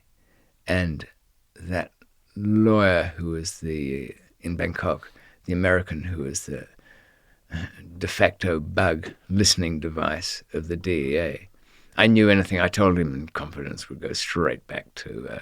So the point of these communications was just to dissemble, to make them believe I was somewhere else. So I think the Australians made it look like this message came from France somewhere, and the one to the British. I think the Australians, for their hospitality during their Easter week meal, I think I mentioned, haven't I, that the embassies used to put on a bit of a feast for the inmates, no matter how sickly and dying they were. And the Australians did quite a bit with their families who used to come in as well. They'd set up a picnic table. As you'd expect, the French put on the best eating. Americans did a good one for Thanksgiving. A lot of whining going on there, but mostly by the staff between each other, if they found it uncomfortable. With you being world headline news at this point, and imagine these articles have got your picture on them, are you now tempted to change your appearance? Not really. I think perhaps were we talking about it some time ago? Being wanted, it is never good to run to an isolated spot. Perhaps some people attempted to go to a caravan park in Wales or check into a flea bag in Paddington. They'd probably be okay in London. But the reality is you have to behave. Your best defense is to behave out of character with somebody who's on the run. You can check into a reasonable hotel, mostly by having the booking go ahead. Doesn't matter if you've done it 10 minutes ago, as long as it's already there when you walk into reception. People are kind of programmed to expect certain things from people on the run. They might go into a hotel, but there'll be no booking, and they'll say, can I have a room with no windows? Or have you got anything with a ladder out of the bathroom? Or I don't know what. But I've been places where witnesses to something, I've discussed a story in the paper with them, and they have no memory that people around me were actually part of it, or the photograph of being. Nobody much looks like the picture. I suppose, look, for you to, the obvious thing that would change your appearance in a second, your style these days is the smooth look, if I can put it like that. Getting a wig. Yeah, you get a rug and Elton John style. A bit of a moustache. And get a Pablo. At the risk of looking like a 70s copper, that'd be all that's required. Do you think I'd suit a Pablo Escobar moustache or a Hitler? You do a great Hitler, I bet. No, that'll be a guess at parties. We're going to get the video deleted off YouTube now. It's like the dog, isn't it? The saluting. I knew a guy in Wandsworth who had grown this fulsome beard, and he finally decided to shave it one day, and he left the Hitler one day. Oh, God. But he had such a face, I was cracking up every time he turned around. It was, hi, Wayne, if you're out there. Well, when Still Escobar was enjoy it. dead, they shaved the Hitler moustache on him and took photos of his corpse with the Hitler moustache. Oh, really? Yeah. I don't suppose he would have minded the comparison terribly much. And as for desecrating corpses go, that's pretty mild treatment, isn't it? Yes. You know, if they'd put a broomstick up his bum or something like that and dumped a wig on that one, then you'd have a cause for complaint. So if I'm but on the still. run, I should just keep my head smooth. Is that what you're saying? Don't. change No, my I think you'd because it is a memorable feature in Yeah. that sense, and is part of a certain face shape. But that's the good thing. It would only take that wig to alter the shape of your face, Yeah. and that would do it. That would be enough. So you're saying that you just fit into the background? If You're I not standing out in any way, really? Or if I see somebody, I engage them in a moment's conversation, as one does with somebody in a shop or where there's some services to do with travel. And if I take the right approach, within 30 seconds, I'm talking to them as part of somebody who's part of their world. The escaped villain is not part of their world. But if I'm talking to I don't know, just somebody at a travel agency, for example, not that they exist anymore, but at an airline counter, I'd be saying, oh, you've got the Cisco systems in. They drive me mad at the office. That is enough of a line to lift you out. Your picture could be there. And once you put yourself as a wage slave too, there's the end of that. So it's not just You're not physical fitting in. appearance, it's adjusting people's minds, isn't it? Through Yes. what you say? Very much so. I arrived back in Australia once with a load. And it was early days, so I still had some, and there were 2 couriers. And they were looking to me for directives, because I'd go first to pick the immigration man as to who would be best. And this was done by experience and on some basis. So I picked one because I knew he'd be fine on the day. And that is very much connected with what we were talking about before, where you fit in.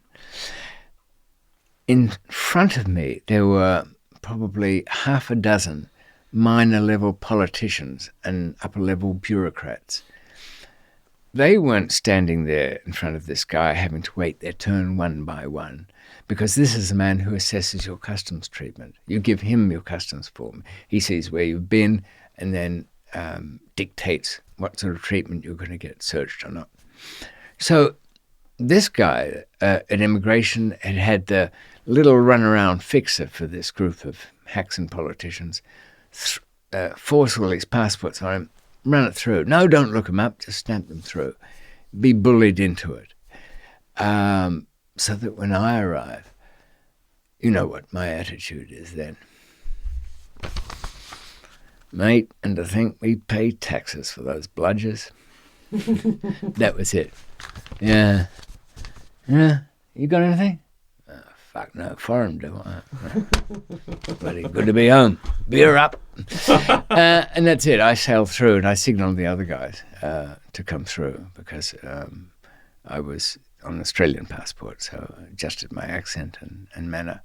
But I took his side against his enemy, and that made me all right. Yeah. I could One do of no us. wrong. Yeah. And I think if people who are nervously wanted just don't take that obvious step to they think blending in means dressing in a certain way or not doing things to stand out. But you stand out if you're not part of something, if you're not part of a group. If you see something in a field that you know something about, if you come across some tech nerds and you know something about that, good. If you're wandering past an art gallery, dig around for a roll neck jumper and give yourself, bad ear hair somehow, and go straight in, shaking your head at every picture you see. A cravat. Derivative. You will be part of that art crowd, and even if you are a loner, that fits in rather well with that lot of sad sacks anyway, doesn't it? So I don't mean you, Oliver. It's an artist friend of mine that I guess some art crowd trolls now. No, he does. He does some quite good stuff. So how long are you in McMillan. Singapore? As little time as possible. As I said, I didn't sleep very well that night. Okay. It's funny. I ate what I thought was good food at the restaurant there. Gave me the runs. I was so used to my French cook that I was eating poorly in the real world compared to the hellhole at Bangkok, where, Noel would be down with a supply truck and cart, which they used as a death transport in the afternoons for the injured. But anyway, that was hosed down, so there was no problems for the next day. And he'd be arguing over the quality of the meat and the fish and saying, "Oh, David, I don't think that tonight's on." Yes, just use your own judgment. We didn't have a sommelier for the wine, but still, I've never been a drinker. No, it took me a while to adjust just my physical self into that world, and it was only the next night that I was kind of sleep caught up with me. But I went to a travel agent to find a place that had handwritten tickets. I didn't want to be on the airline's computers under the dodgy name of the passport I'd used. I couldn't use the one I'd been sent by express courier because it had no entry stamp into Singapore. So I'm stuck with this iffy one. But how can I not leave a trail on the computers before I get on? Don't buy the ticket from the airline. Buy it from an agent who, what's that word for it? It means collating it. The word they use where a whole lot of little travel agencies used to go to a consolidator, yes. They used to get all the tickets for lots of airlines. They'd get them at a discount. That long-gone business of being a travel agent and tickets used to work like that. So I went to a really hokey place and I sat down and I thought, yeah, this looks like it's for me. There was little tattered flags and a faded Chinese calendar on the wall and tacky knickknacks on his desk. Clearly a one-man operation, except for his auntie or something. Came in Tuesdays. And he was a wreck. Layers of fat under his chin and whiskers and bitten fingernails. Yes? Pleased to meet you. You're my man. Name, as I'm keeping the passport away from him. So he's written the ticket out using my middle name as the last name, Charles. So I know that if that gets entered in anywhere, they won't have any advance notice about it, at least that. It was Pakistan International Air. Where was I going? I was heading for as deep and lost as I could imagine. And that takes me back, wow, 2 podcasts ago, and back to the Afghanistan-Pakistan border in Baluchistan, where I'd met Mir Nurjan Magsi, tribal lord. And it was into his hands that I was delivering myself and safety. You think the story is just ending? It is just beginning. Yes. You must be exhausted, David. Well, things did get more difficult. And do you have time to answer any of these questions that have come in? Yep. So that's where we're going in the next podcast. We're going to the Badlands of Pakistan, Afghanistan, torture in Karachi. And if you've enjoyed this series so far, in the description box below this video, please support David by clicking over to his YouTube channel and subbing, and clicking over to Amazon. If you have bought his book so far, we would really appreciate you leaving some Amazon reviews. We've got Escape and Unforgiving Destiny. I've read them both. Excellent.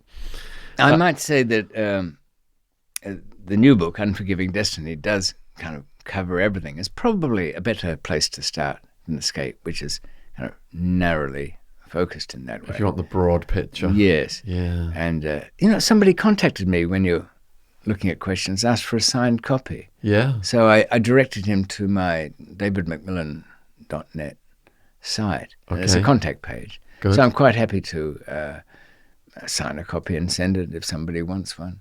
Yeah, they've just got to PayPal you the cost and the postage. Yes. Oh, yes. Okay. Oh, yes. That's good. And if you're looking to hire David for work in the South London area, a guy who has escaped from Thai death row, I'm sure he can fix whatever you want fixing up. Yes, from Contact through the website. From bad locks to safe places to leave treasures. People will be just hiring you just to come out so they can hear you speak to them. If you'd like to hire David out to speak to you, he's available for that as well. I suppose so. Not too late, not too early. Right, we appreciate all your questions that you're sending in. Put more questions in the comment section below if you'd like us to ask him in future episodes of this never-ending series. Before I get to this section of questions, I've got a quick question for you. What happened to the Swede? Is he still in a Thai prison? Sten transferred back to Sweden. It took him 6 years rather than... It's possible to do it in 4, but it took him 6. What happened to him after the escape was he was chained up, leg irons, not particularly heavy, but enough, and moved to Building 5, which is a kind of isolation building. However, as I'd hoped, the Swedish embassy is not to be sallied with, and they stepped in on his behalf, and he was there 3 months before being moved to the foreigners building. He returned to Stockholm. He effectively transferred his sentence there, but he did altogether 12 years. So I got a slightly grumpy letter from him saying, well, I probably should have come that night and all that kind of thing. And I said yes, of course, but thought, hell, God, what would I have done? He didn't have a passport. They wouldn't even give me a photo so I could get one, so he was nervous. Is he alive and well now then, and free? Yes, he's got to go, settle down, kid, yep. Is there any chance he might watch this? Some possibility. Escape has been translated into Swedish, so he might come across. Well, if you are watching this, your valiant helping that night, man, you have got the heart of a mountain lion. And I praise you no end for what you did, helping David get out, man. You are such a brave soul. Yes, Jens, that's his real first name. Yeah. You can rely on me anytime you want anything. Don't worry about the obstacles. They won't stand. Do you know what happened to the rest of the cellmates?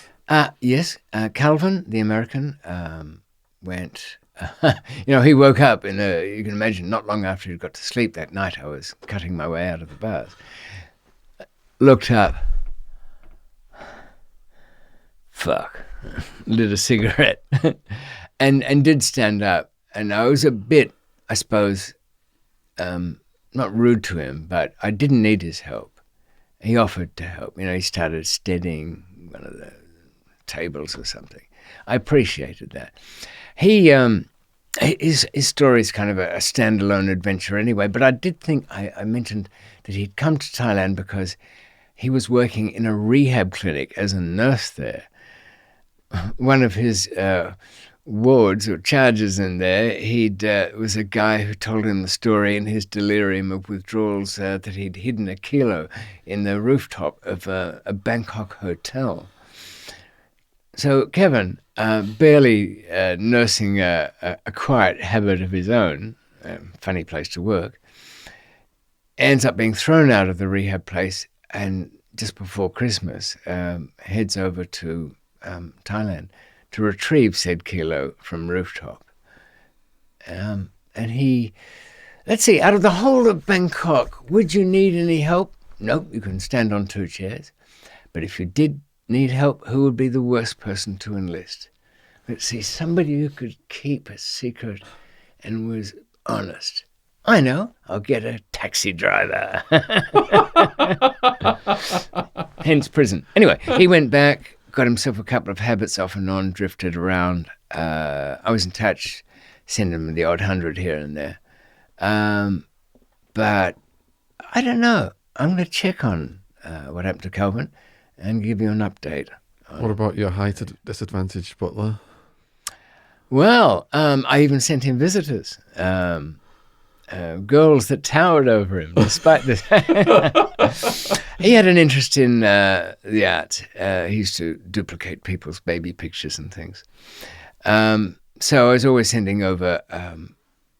It seems nobody had the heart to treat him badly because he was really just like a kid in size.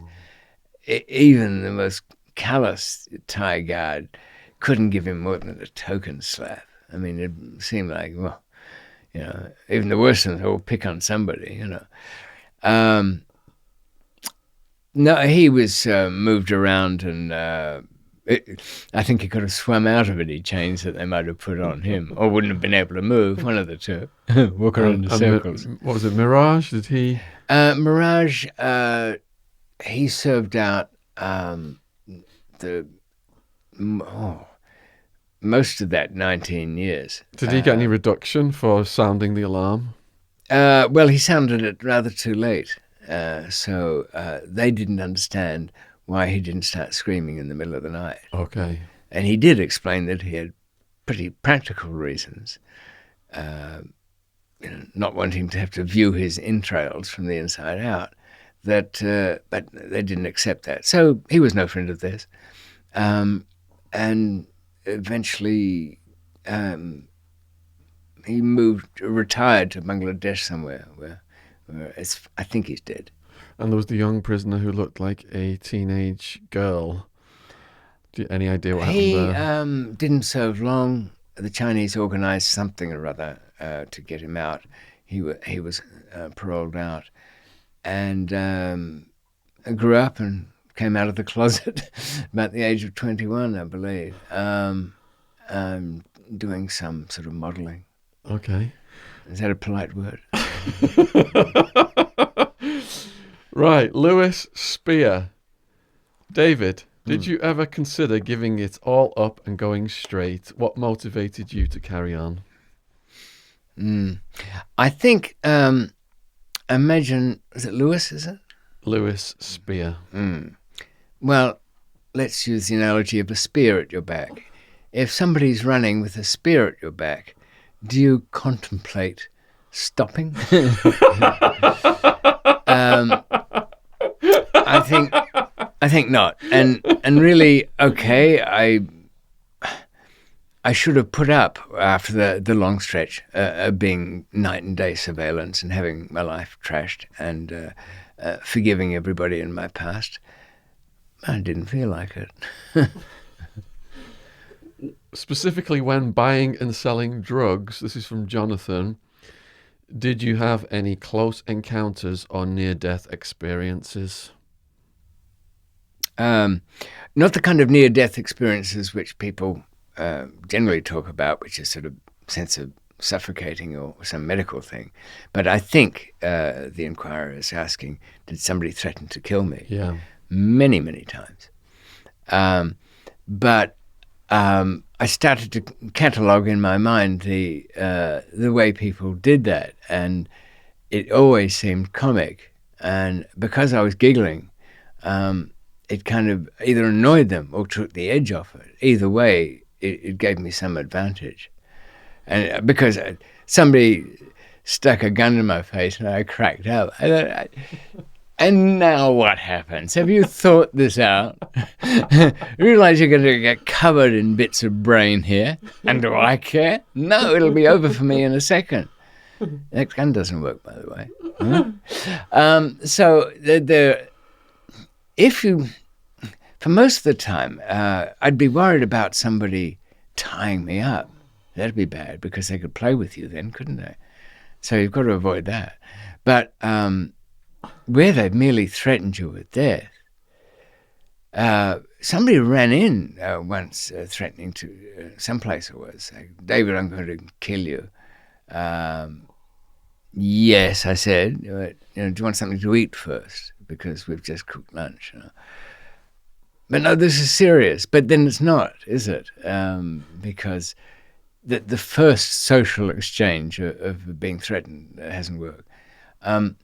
Sometimes, but I've never been in a situation. These are people who have got the wrong information or have been manipulated into thinking something wrong. And people, if they were serious about killing you, you'd be dead and that was it, and nothing would happen. So if it comes to a situation where there was sometimes a couple of times there's been attempted robberies, but usually there's little signs that people are going to turn on you. People are very fussy about the location in which they do that volte-face, as the Italians call it, and pull out a gun and say, I'm not paying, I'm taking everything with that. Yeah. They're very location concerned. They want you in a particular part of a room or a place. A couple of times people have changed plans at the last minute and said, no, we're in room 306 of the Bellevue Hotel. And I'd say, well, I hope you enjoy it because I'm not coming there. Yeah, but the deal, was, why would you go to a hotel room? Come back to the restaurant where I'm eating, have a dessert. Not too late for a brandy. I mean, what the... But we've got the stuff. Oh, good on you. Well done. Yeah. Bring it with you, why don't you? You can leave it in the toilet if you feel nervous about it.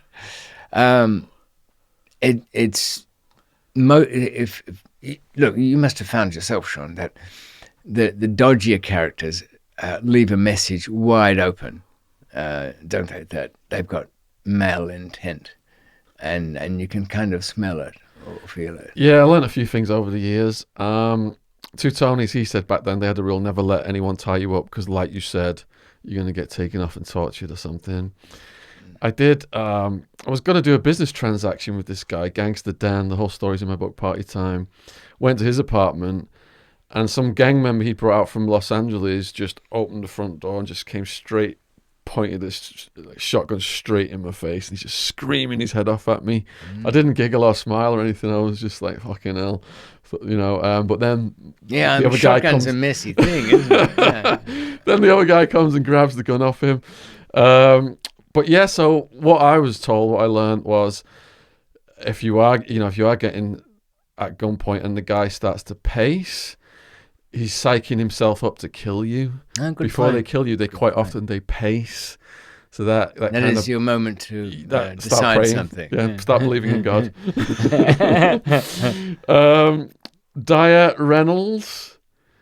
David, what do you do now? Having done such dangerous work, have you now retired or been working some other kind of job? Hobbies, businesses, etc. I still find myself up ladders from time to time. Gail, was it? Dyer Reynolds. Oh, Dyer Reynolds. Is deep, I guess. Putting in the CCTV cameras always seems to be using these multiple story ladders. And a strange thing, I think, statistically, one day I'm going to fall off one of these damn things. A gust of wind. I don't weigh much. But not into the Mars Bar Lake. No. And my luck, I'll end up a vegetable, won't I? No, not a clean death, just talking through a straw. What about hobbies then? Well, I haven't got much time. I still like all the things I used to like. Yeah. Taking little machines apart. Yeah. And playing with them. I like to watch something's really well thought out. TV dramas, like everybody does. A good season thing. Breaking Bad was good. Not just because the subject matter was had some familiarity, but it was they had the time, didn't they, to take on the characters quite well. Yeah, the character development was superb in that series. Remember, perhaps in Sopranos, there's a scene, and it was one of the best bits of acting I've ever seen from James Gandolfini, sadly dead now. He has done something or other to get off the hook of a murder case, and it's been difficult. The witnesses couldn't be found or approached.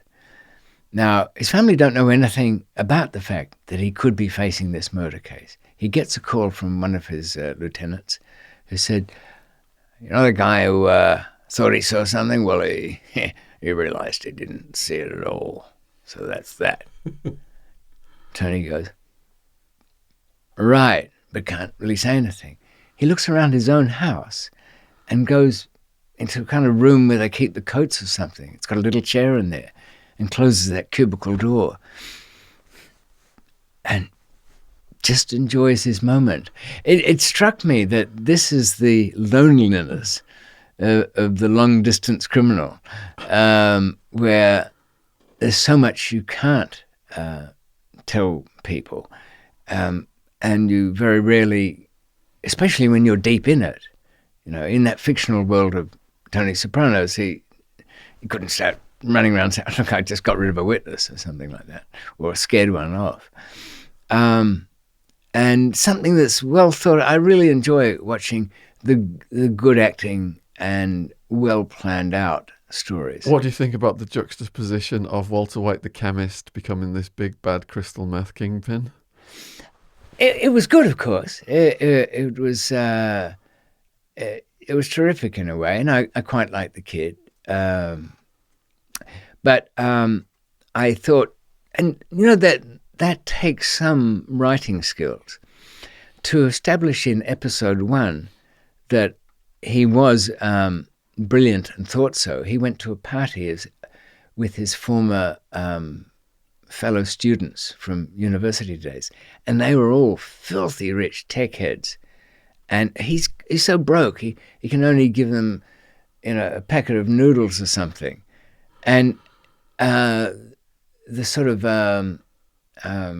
tech giant guy has the grace to say, he's been given a Stratocaster and Gibson guitars and, troop of elephants by gifts from others, and he's got this rice noodles or something from Walter White, because he's got the grace to tell everybody at this birthday bash for him, what, we tried to get these things in our dormitory when we were at university, but thank you, Walter, for remembering. So even the writing was good enough to show that even the rich guys weren't villains. They were trying to help him. They even offered him a job in that one. But unaccountably, he didn't take it, or the show wouldn't have gone on. But that is skillful. Look, lots of people try and write things. And that's why I'd like to have a bash at fiction sometime. Because it also gives me the opportunity to tell a lot of stories I can't, because the real people will be revealed and their sons and daughters and those around them will be therefore identified, even if they're dead. So only through fiction can I tell some very interesting things. In our life, so many people have come in and out of our stories. Yes. When you cross over to fiction, like Breaking Bad, it's just a cast of characters all the way through, same cast of characters, which keeps this tight story Exactly. arc. Yes. You don't have to account for the people who wander onto your stage briefly and then wander off. Is what happens in reality. Yeah. I suppose that's why I put that index in Unforgiving Destiny, because at least the index is not just page number, it's also who they are and what the hell they did in the thing. You don't really need it, but it's the comfort of you can cross-check. In the real life, that happens. But with fiction, you can plan out how all these things interact. So that would be fun to do. Being in Arizona, which is right next to New Mexico, I ran into the same characters that Walter White ran into. But let me ask you, who were your favorite characters or most interesting characters in Breaking Bad? Well, of course, we all start with Walter because he has the fun part of being pretty much a straight citizen, having to cope with all of every situation getting tougher and more complicated.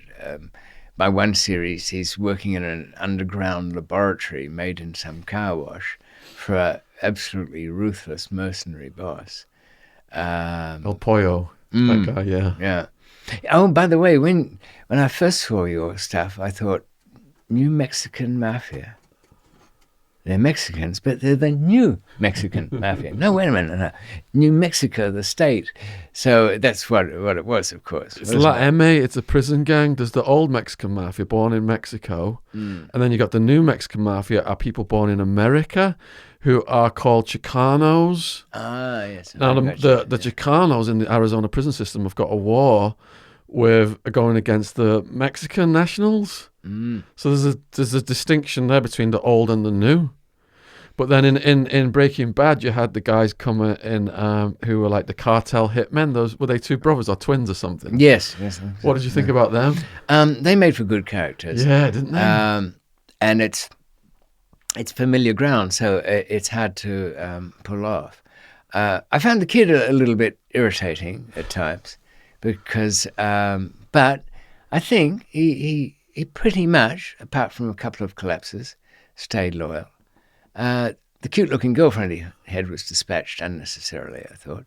She was in a series called Don't Talk to the Bitch in Flat 27B, a short-lived comedy made by the guy who wrote Big Bang Theory. And that's worth catching up with. If What about Hank the policeman? Did you think he had it coming? I don't mind a policeman character if they're sort of real. I don't automatically take the villain side. Yeah. But I think if the policeman goes out of his way to be too far away from Sherlock Holmes, by which I mean this: if you go, Sherlock Holmes complained in his stories, "I don't go out. It's not my job to lock people up. I solve puzzles." So ideally, the policeman in fiction that's sort of more likable is the one who's more interested in the challenge of figuring out and hunting down things. What happens next is not to soil his hands with. They're very easy to be sympathetic with. Yeah. But the one who gets a personal obsessive grudge against me, like Bill Schenkman of the DEA. DEA agent. I mean, he had nothing. Most of the time, he had nothing to say to me. And his comebacks for me saying to him, "Well, Bill, do you need a certain amount of time for gloating, or are you just happy to do it while you're sitting there?" I never said anything quotable. I almost felt like making up some lines for him, because he's supposed to be the toading villain in the thing. But he was such a flat character. Even when I'm finally at his graveside, it was only by coincidence I found some parting words for him. The similar nemesis in the Tempe Police Department. Just going back to Breaking Bad briefly again, the transition of his wife, I thought, was so spellbinding. You mean a transition of into Walter's wife into an active operator? Yes.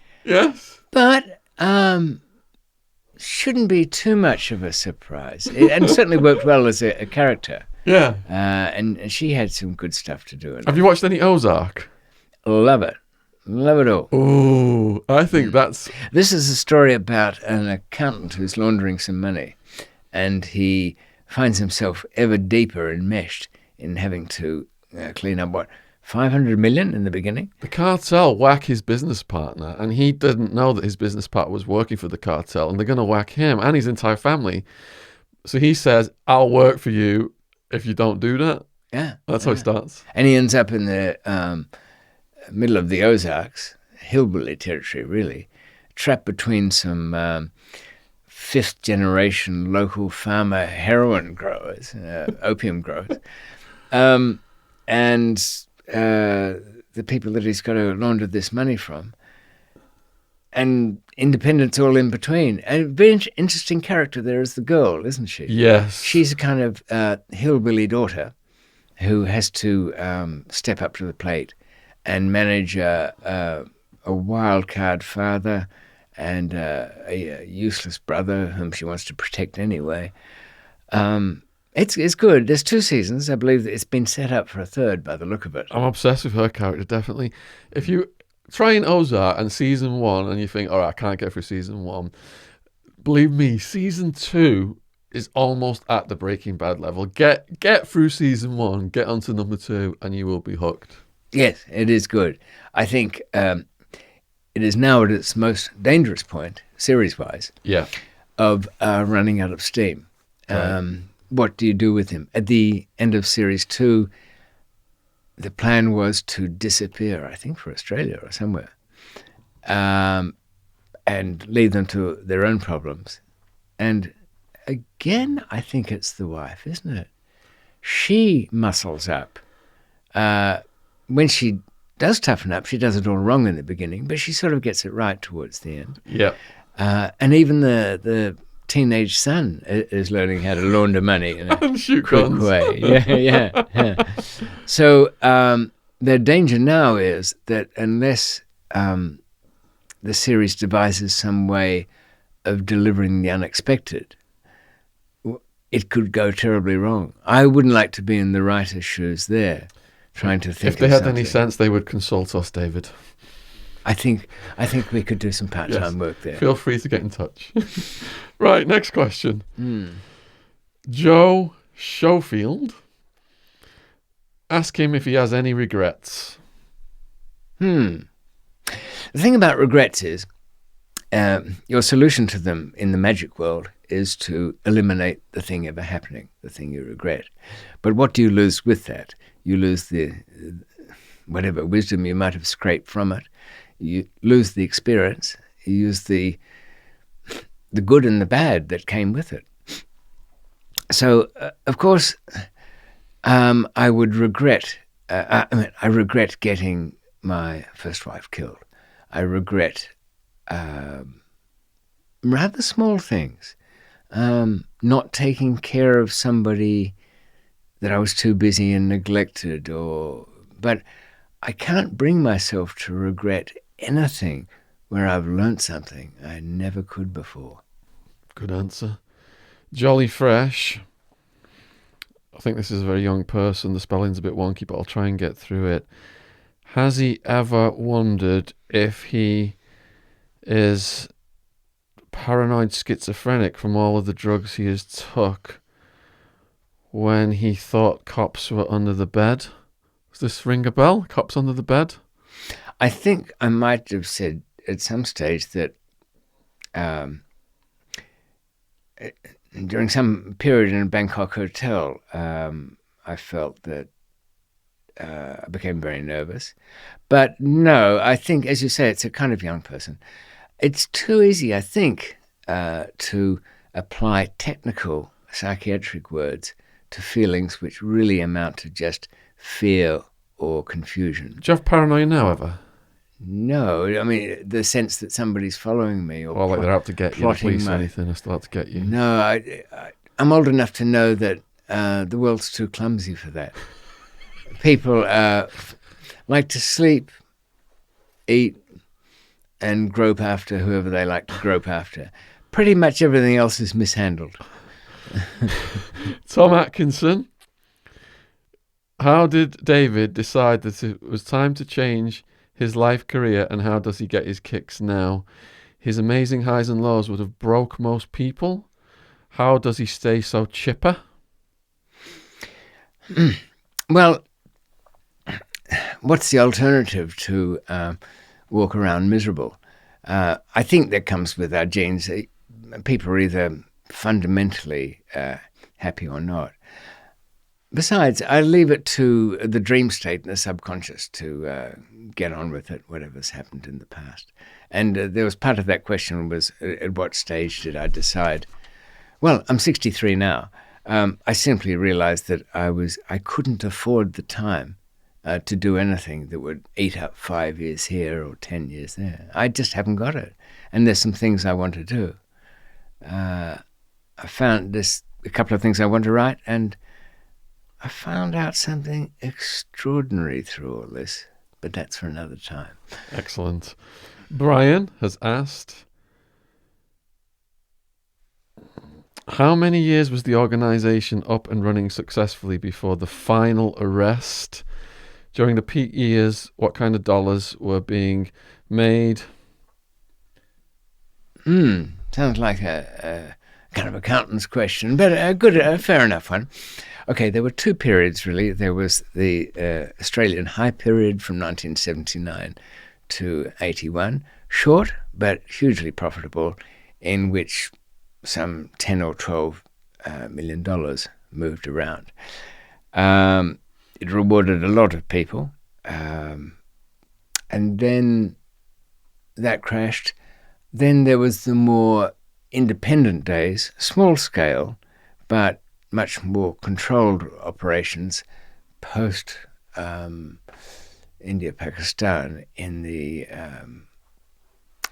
2000 to 2004. Not massively profitable, but very kind of interesting jobs.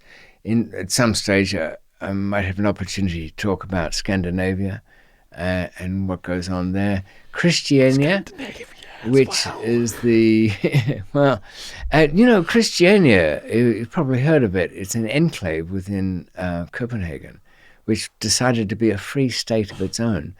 These hippies took over in an army barracks, refused to have anything to do. Well, they certainly took the national grid, took the electricity. The place is a warren of buildings. Officially, they make these kind of three-wheeled bicycles. Unofficially, they have Pusher Street, a caravan arrangement. That they were tolerated mostly in the Amsterdam way, but sometimes cracked down upon. But all of those people have very interesting lives and led to something that tangled me up for a while involving was a 2-ton hash smuggling operation from Pakistan. When I came in, things were already not great.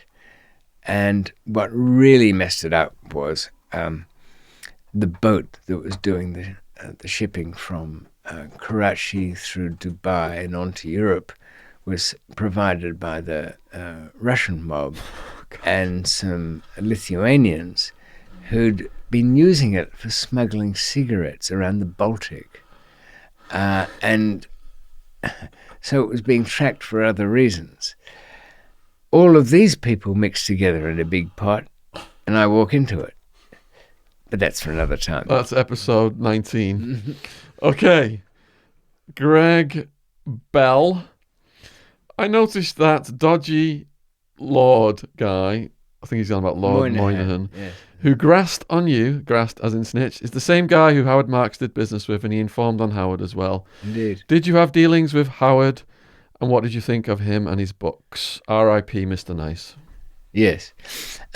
Howard was, a nice enough guy. He's no longer with us, so there's probably no need for him to be so modest about his accomplishments.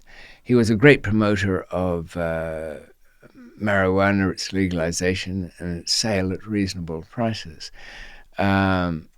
He was not a man of limited interests, so he did play around in other fields, but he wasn't inclined to write about those. Quite enjoyed the books.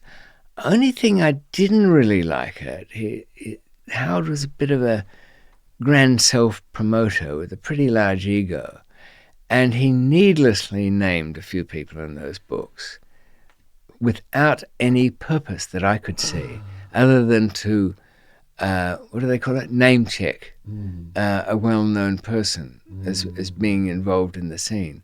For example, if somebody with a nightclub or a couture's dress shop would have put money into it, some of his operations, where's the point of naming that person particularly? He could have hinted around it if he insisted, or better yet, it wouldn't have harmed his story that he was interested in telling if he'd left them alone. In fact, made him look a bit small-minded, I think.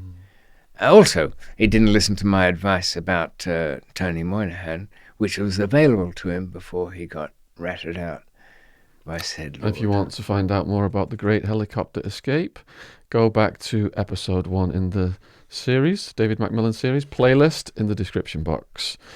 I read Mr. Nice. Actually, my dad sent it to me when I was in Supermax in Arizona, in Florence. Good book. Recommend it. Which leads on to the next question from Bearded Scott. Do you recommend any books besides your own? I answered him directly. Okay. Bearded Scott. And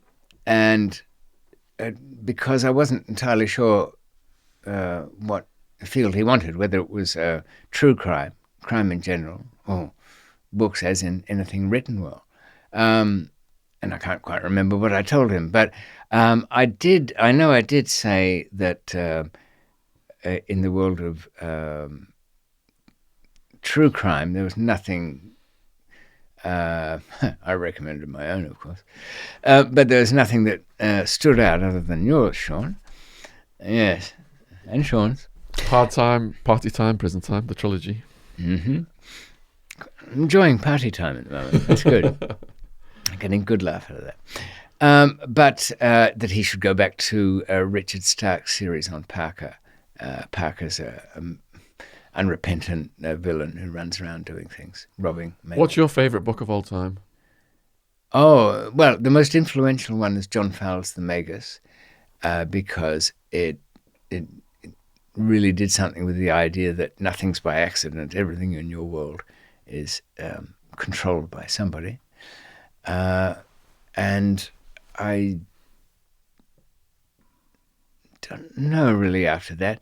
I think as you get older, I always found Vladimir Nabokov's Lolita hilarious as a comedy. I mean, a loathsome character, clearly a child molester, but it's comic the way he's handled it. No Solzhenitsyn? No, and really, it doesn't. The translation doesn't work. Look how well, and people can handle second languages, like The Remains of the Day, written by somebody who Japanese his first language. What a beautiful book, yeah. Yeah, it's so true. Something smooth about the way it was written.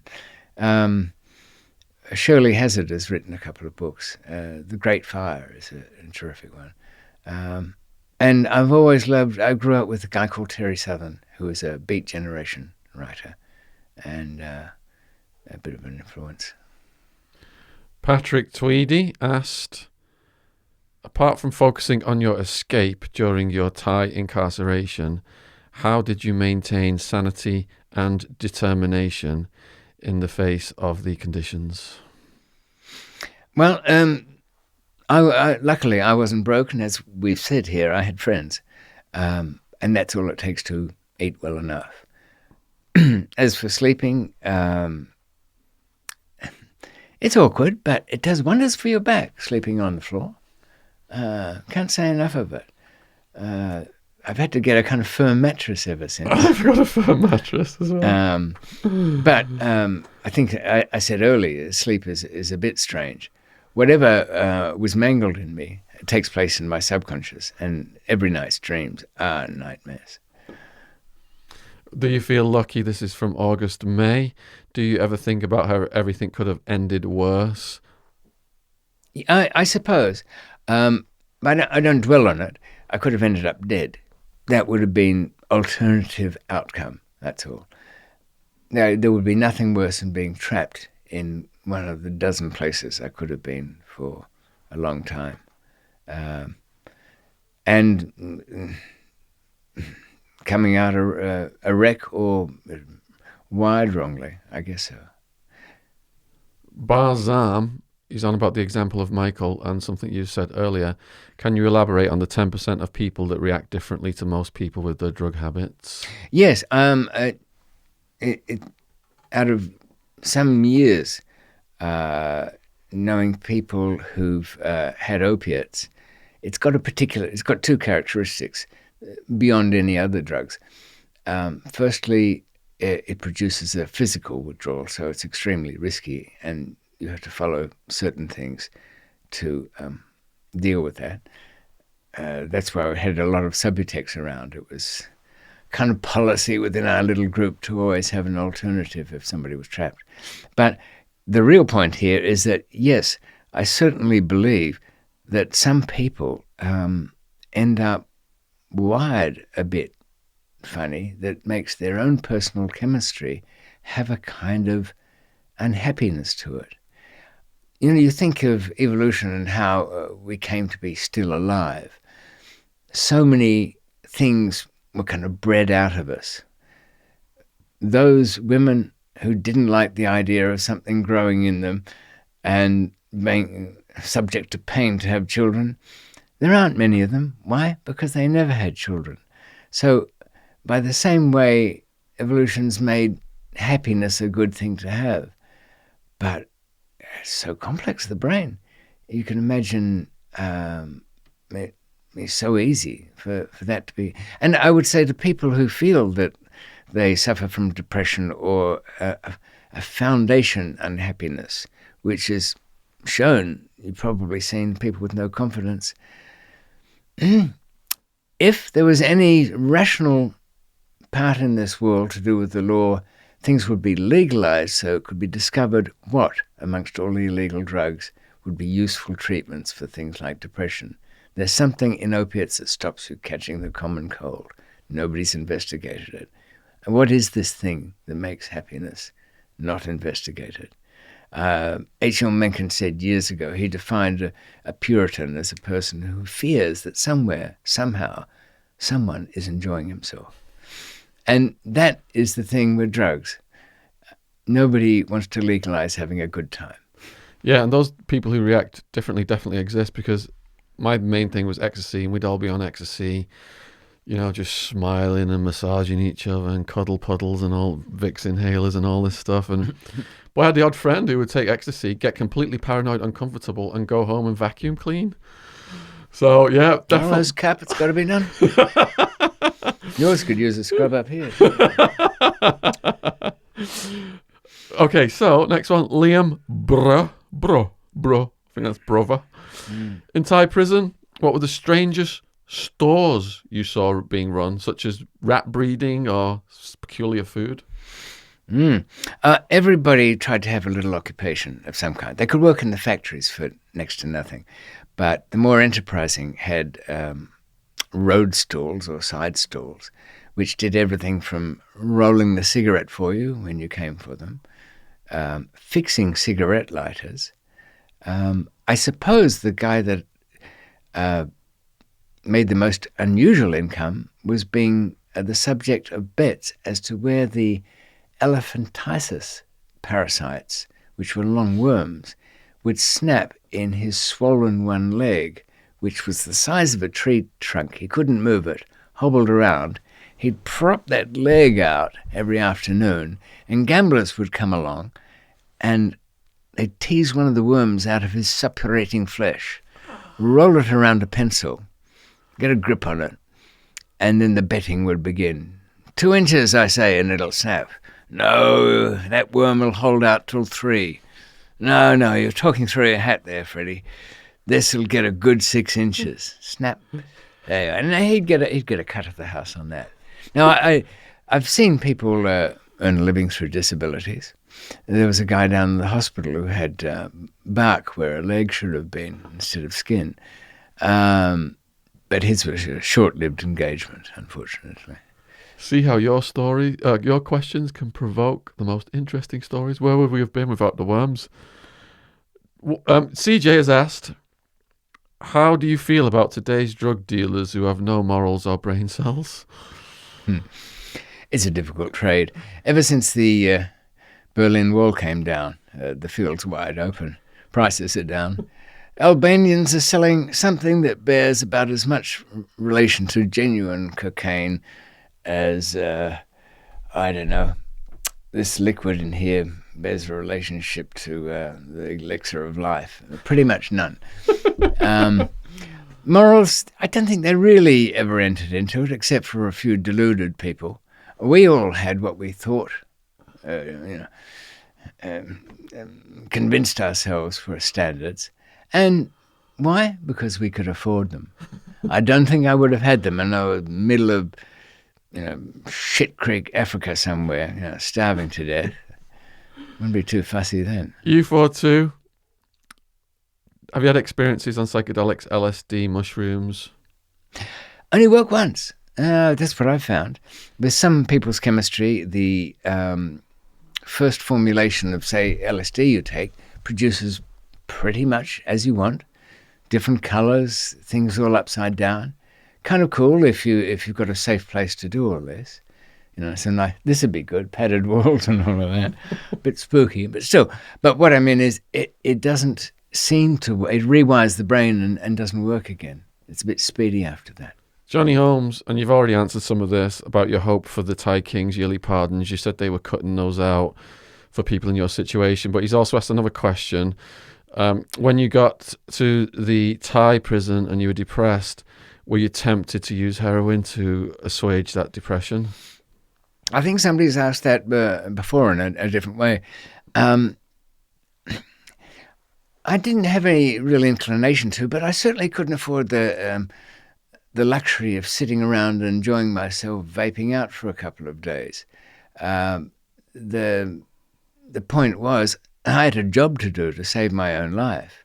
This was, anything that you take, uppers, downers, sideways, they're taking an edge off your decision-making ability. I mean, have you ever come across something where you made a better decision stoned? I don't think so. And we put all our decisions on hold. I'm drunk, I'm stoned. Do not act on any of your great ideas until you read them back in the morning. Rule the world. Yeah, but how? They just don't read back well the next day. Don't get high on shrooms and start sending emails, responses. Yeah. Johnny Wisdom, thank you, David, for all the content. You've mentioned the price that the life of crime has taken on you. Can you elaborate on this? Was all the excitement of this life worth the suffering? Well, if he's asking that question to seek a recommendation as to whether it's worth going into for, is it worth the price? We are of what our times are, and I think that era has gone in. Well, it was never particularly safe in my time, and certainly crookdom in general. I think, Shaun, you'll have to agree. It'd be very hard to find people to work with who, even if you're inclined to, who were technically up to date or had any the skill set necessary. I mean, we'd love to go over to Iran, wouldn't we, and steal back their Shah's crown jewels. Be there in a minute. But the plan, and who could you get? Questions about that? I want answers. The bottom line is, as well, if the stars hadn't aligned, David wouldn't even be here if they hadn't aligned that night of the escape. True. From Westy 420, what's the difference between Afghan and Thai heroin? The amount of time it takes to make it, mostly. The diacetylmorphine in Thailand is done to the French recipe. And so it's charcoal filtered and cleaned up a bit. Comes in between 88 and 95%. The stuff in Afghanistan, I've seen these guys do it in a bucket with a bit of nitric acid cook-up and some very basic chemistry. Not much filtering, though it's a bit like everywhere, really. You arrange that the opium farmer supplies him with whatever, and you tell them what you want out of it, how good to make. Either way, of course, you don't want impurities on it. And yet, strangely enough, in this country, people go out of their way to buy brown stuff that's rubbish. T. Parker, Fortnite, has asked, other than the ways you've mentioned about the Thai guards, are there any other ways in which they hurt prisoners? I think you want a juicy, grisly story there, don't you? Mr. Parker. Mr. Parker. Let's see if we can come up with a horror story for him. Well, I suppose really it might not satisfy Mr. Parker here, but one of the things that stayed in memory was the amount of people that can be packed into a room. You recall I had no more than 6 in mine, yet next door, when a bus came in, I guess unexpectedly, we were counting the number of people who went in. And Sten and I were arguing over whether it was 39 or 49. We just couldn't believe it.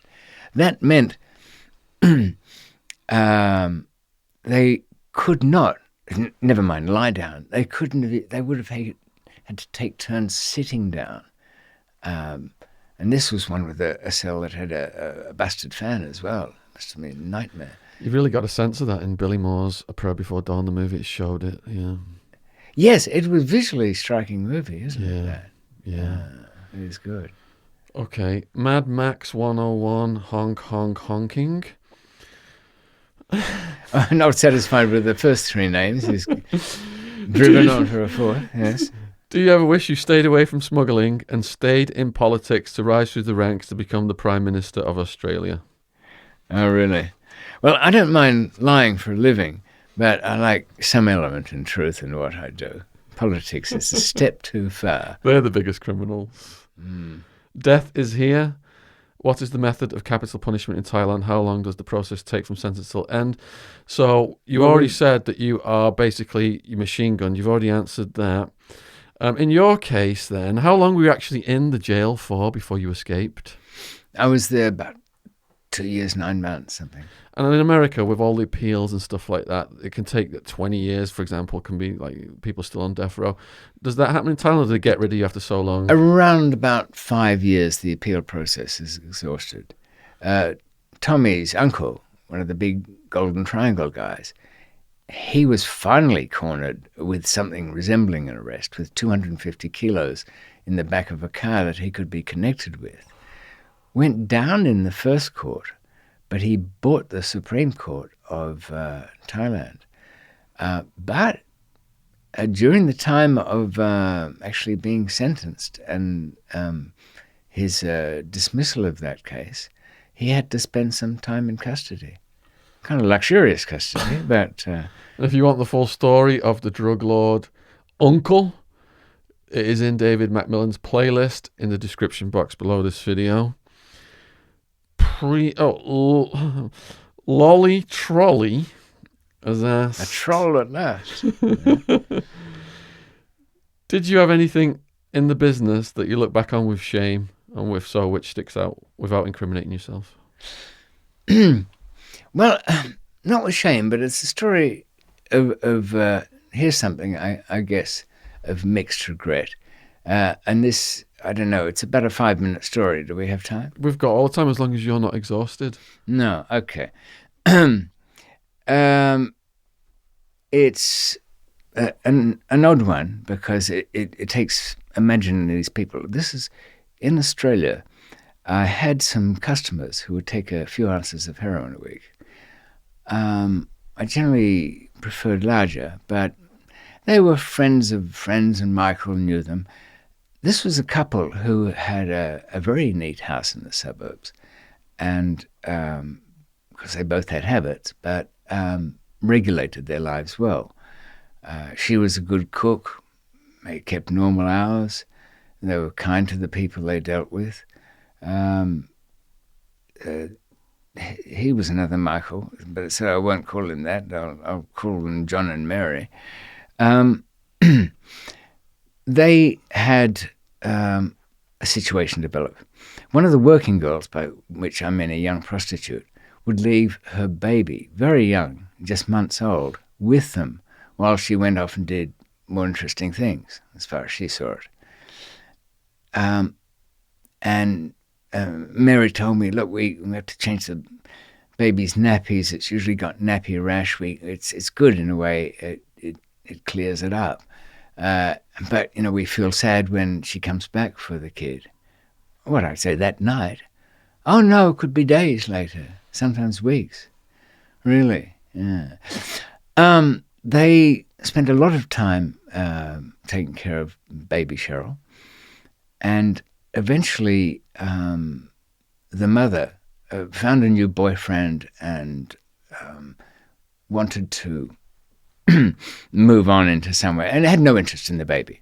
So said, "You can have Cheryl. I don't want her anyway. I'm moving to Sydney." Baby Cheryl was left with John and Mary, and pretty much grew up.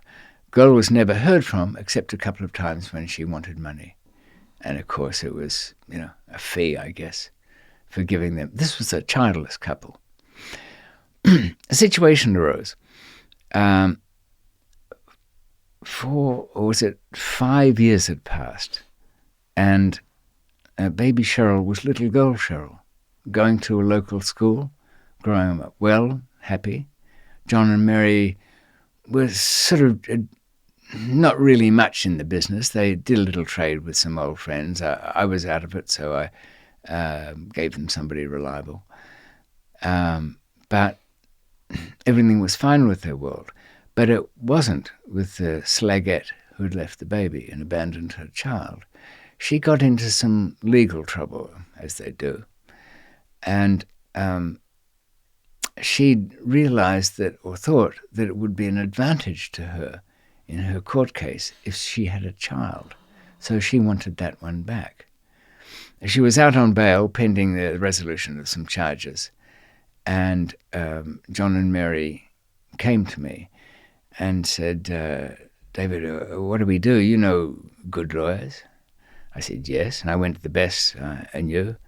He said, David, you're kidding. How am I supposed to go to a court and say, well, you can forget about the natural mother. I think Your Honours should give this child to people who are not her family, and you'll soon hear from the other side that they are drug dealers in heroin. So that would be suitable, do you think? That's what my lawyer said to me. So I went back to them and said, look, I'm sorry. Look, she may forget about this slagette, that her case might resolve itself, or she'll have another technique. She won't want to use the child to get out of trouble. What do you want me to do? John said, pulled me aside. David, is there anything else you could do? You know, your way? Let me think about that. And here's where I regret everything that followed. I went back to them. I was still fairly young, bear in mind, my early 20s. And little Cheryl was running around there, playing in a room. I said to John and Mary, if I take some action, you have to ask yourselves, are you the kind of people who in 10 years' time, when she's a teenager and you've had a fight, and she asks you, but yes, what about my real mum? Are you the kind of people who can look back upon these months when Miss Slagette has well and truly met with an accident, or in this case, disappeared off the face of the earth, never to be heard from again, nor will she, by my guess? Can you live with that? Can you assure yourselves that you can look at the light of your life and lie to her outright and say, I'm sorry, we know nothing of your mother? A week passed. Lawyers were tooling up, getting ready to do their bit. I went back, and good people they were. They said, I'm sorry, we couldn't really. We love her too much to lie to her. So the Slagette got her way. For her purposes, the child was wrested from John and Mary. There was extraordinarily difficult scene where the child was dragged screaming away on the front lawn by social services and police on standby. Mummy, Daddy, what have I done? And went back into the tender care of the natural mother, who soon found another boyfriend and lost interest, and Cheryl grew up, felt betrayed by John and Mary, was generally poisoned about her, ended up in some ways imitating the worst of her mother just to see what that was like, what was all that about.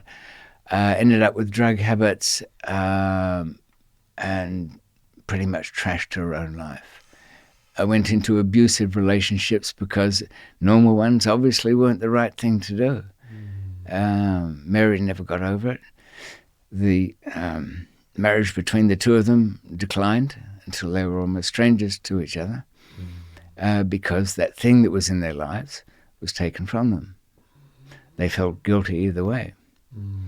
Where I don't forgive myself is in having said anything at all. What the fuck was I getting those down to? What, to be some kind of smartass, all-powerful dude who can say, I can make your problem vanish, but don't ask me how, even though I've damn well just told you how, by other means.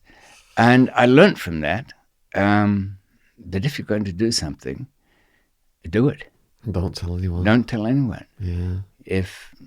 Whatever happened to the mother, I could ask years later. I don't know. The case never went ahead. They say she moved somewhere. Yeah. There was some evidence she checked into a hotel somewhere, under another name, but they knew there was a bit of a paper trail, was there? Oh, well, that must be true. Cali Cartel used to put lookalikes on the planes and say they disappeared over there. Yeah, that's the thing. If you're going to do something, don't gain points by making it your own ego trip for people. Premium PENGUI has asked what David thinks about medical cannabis being used to battle heroin opioid addiction. Well, I don't think it'd terribly be very effective. I think the research way to go is the withdrawal effects, for some reason, can be countered entirely by getting into a hot bath. And you can see the connection there between mothers who are giving birth getting into a warm bath, feeling almost no pain. It's within the realms of possibility to investigate these things properly and find a relatively pain-free cure for the addiction that won't involve whoever's addicted making, awkward choices. Okay, doesn't mean they'd ever get off it. It could drift back and forward. But again, it's something that people have brought upon themselves, so there'll never be any money in it. No research.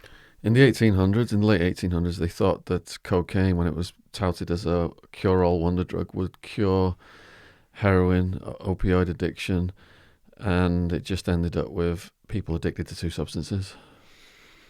Yes. Well, of course, when they're promoting something, the early heroin bottles always gave it kind of cure-all properties. Yeah, then heroin was a cure-all as well at one point.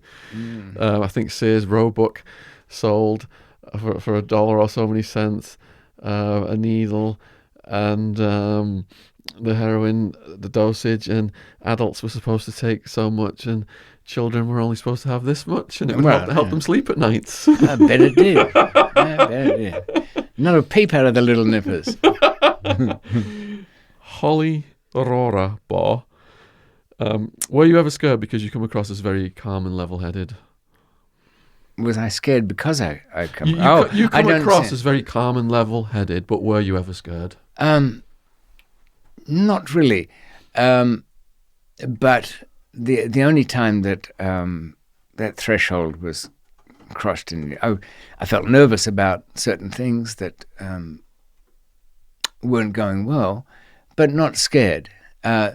Fear, in any overwhelming sense, only came into play in the torture cells of Karachi, but that's another story. That's coming, yeah. Lewis Spear. We've had him before, haven't we? Have we had him? That's two, has he then? The Spearman. Yes, there he is. He was the first one. He's back again. You could have gone straight. He's just, he's recycled that question. He's just he's rephrased it. So we'll skip that. Well spotted. Yeah. Kevin Davies. Did David teach any of the lads how to smuggle stuff into prison while he was in the last UK jail? That might be coming in the final of the season 4. Well, they were pretty accomplished, but I think that would actually open you up to legal liability. It's probably best not answered because it could be. Well, here's the point. I'm reluctant to. This is very ongoing. It's a bit like asking me, can you say anything that will get somebody arrested tomorrow? Yeah, let's not go there. I'd rather not. Quadrex has asked. Thank you, Quadrex. You've really supported the channel over the years. Appreciate all of your comments and interest. Who was the most dangerous person you've ever met? He did ask this, and I answered him publicly, but directly. that I found the most dangerous people I'd met, the people that didn't make me scared, but rather admired them. Yeah. And I spoke of Jim Baisley, who was a contract killer. I just called him Jim, but I think he must be from Australia because he guessed who he was. Because that was one, did I say that he didn't want to kill somebody because he liked dogs and did we do this dog one? around? I think we spoke something about that. Yeah, okay. Yeah. Right, so go back to through the series to get the full details of that one.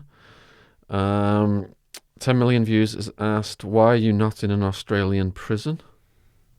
Because I don't want to be 10 million. You did your time. All I'm wanted for there is a parole violation, which is not extraditable. They aren't because they let you out the door. They can't complain to another government later on that they changed their mind about that. Mags Maz has asked, does being a polite gentleman help in your life of crime?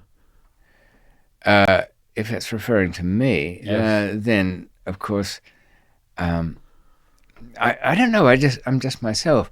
I don't find it is any advantage to get upset over anything. And my mother was always a bit insistent on good manners, even though no matter what you're doing. So even if it's the worst thing on earth, I try not to be impolite about it. I think good manners do help because it leads to less confrontation, showing people respect, but having a line that people can't cross, showing that as well, and having that balance right. And I think you've got that balance right. Well, I think too, if you show certain standards to somebody, even if they've got bad intent, they kind of automatically try and match standards of their own, even if they're bad ones, but they will apply them in the same way. If you've got a calmness as well, people will come down to your level if they're like angry, aggressive people sometimes. I've noticed No, it that. can help. I might have that because my Yeah. pet dogs all fall asleep when I pick them up. And when I read my books to anybody, they're asleep in seconds. Just two more. John Wadsworth has asked, what's the music in the background of the video you just put on your own YouTube channel? There's two parts to it. One is a slice out of some background score for Mad Men, the TV series, about advertising, which goes on to an Anne Dudley score for some film she was working on. I forget. Anne Dudley has done some great music, and I'd highly recommend her Tales from a Victorious City. Now, a few people didn't like the music in the background, said it was distracting. So, on balance, you probably might not hear it. But I do have a kind of playlist selection for music that meant something to me at the time up on YouTube, so you can trample around that if you like. And I'll be, for those who don't mind me droning on, I'll be reading my books into a microphone in the next couple of weeks. And therefore, audio editions, best followed by a hard copy in your back pocket, will be available for those who'd like to do the dishes. And for hear people something. watching the whole series in future months and David's playlist, we will put the, if you're watching this now in months from now, and these books are already published, the link for his audiobook will be in the description box of all the videos proactively as well. So final question is then, what do you think of the Julian Assange situation and what will happen to him next now that he was just sentenced to 12 months in the UK? That's right, 50 weeks, wasn't it, for Yes. a jumping bail? Yes. I think really he, firstly, it should be decorum that if you're going to jump bail, you sort out the people who put it out first. People did lose properties over Yes. that. I don't consider him such a crusader that warrants treating people shabbily. Just to give the other side, though, they were calling for the death penalty, to give him the death penalty for spying and all this stuff in America at that point in time. Oh, I don't doubt that he's Yeah. got very strong grounds, which he will have quite a battle in the extradition courts, as I did, in another way. But it's hard to avoid a US extradition. It's been done a couple of times. Do you think this 12 months has been slapped onto him then to give time for the legal process of all these other countries to therefore have these other cases and get him potentially to It's America? certainly convenient to them. Yeah, it's I a think setup, isn't it? they'd be quite happy to see the Swedish sex allegations case come to something. That's probably unlikely. The American one, on the other hand, will be quite a battle for him. Did you read the details of the Swedish sex allegation case? They seemed a bit flimsy. Because it's to do with not wearing a condom, isn't it? If you don't wear a condom, Oh, I didn't know that. that's considered sexual assault in Sweden. Ah, So the allegation is that he had so the consensual activity sex. was consented to. Well, yeah, these ladies after the were seen photographed with him weeks after these allegations. They were still partying and getting photographed with him weeks after the incident supposedly yes. took place, Right. and they were attached to the embassy as well. But supposedly one allegation was that he had consensual sex with a condom, and then she woke up in the night and he was having sex without a condom or something like that. That's But it seems far-fetched to me, and convenient at the time that he put all this What do you think? information. By some sense that because the Americans are so keen to get him, Yeah, they prompted up some kind of activity to amount to a holding charge till they can get somewhere with theirs. Have you watched the Collateral Murder video on YouTube? No. Video will be in the description box if you're interested in Julian Assange. It shows some journalists on the streets of, I think it's Iraq, and the Americans come in, and it's like a video game to them. Yes, like, kill him. I've seen that. It's Their enemies, kill him. And then a family stops to help them, and they wipe out the family as well. Yes, a very trigger-happy... But they're all giggling, almost like while they're Yes. doing it. Trigger-happy. those long-distance killings, of which there'll be many more in the future. Yeah. Asymmetrical warfare, don't they call it, when one side's overwhelmingly outpowers the other. I think... look, it's a good thing that Julian's organisation, even if you don't like him much as a person, has done the things, and he shouldn't be treated to spurious laws, especially about revealing things that should be revealed. Everything's a crime. It can be. There's powers here that can charge us for revealing things if anybody wants to bother.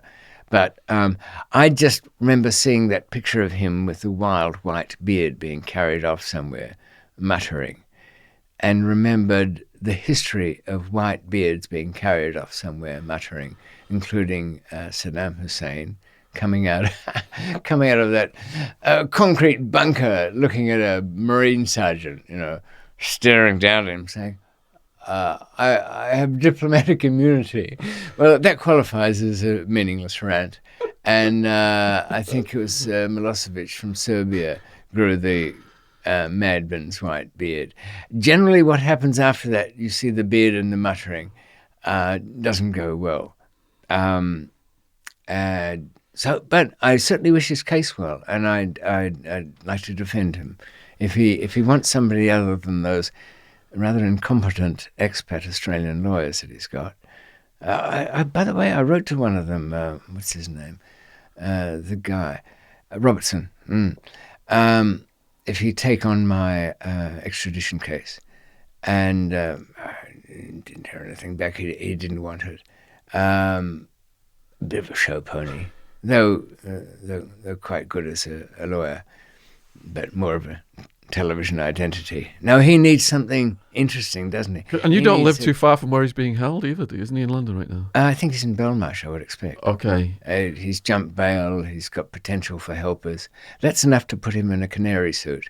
That is the green and yellow suit that you were forced to wear, as I was, when you're considered a flight risk and escape potential. So if he does ultimately end up in the American judicial system, what do you think? Federal, isn't it? What do you think the outcome will be for him there? What is his fate?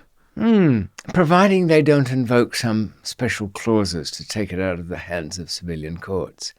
I think it's down to his supporters. Well, can they do that in the interest of national security? Not easily, because an extradition case, part of the deal is Britain, or wherever he goes from, will only agree to face this particular charge. They can bring no further charges once he's there. That's part of the international agreement with extraditions. Also, it will have to be a trial conducted in a certain way agreed, which will be in the civilian courts. I remember when the IRA guys and somebody I knew in there were being tried in New York City for some bits of mischief. They had plenty of dough, and their legal team went out doing surveys on the potential jurors in the area. They had a complete breakdown from the jury pool of what their core beliefs were and thinking. You can imagine how frowned upon that would be in the UK if you hired a legal team to do general, not particular by name, polls of what the belief system was of the jury pool from which they were drawn. Did OJ do some of that?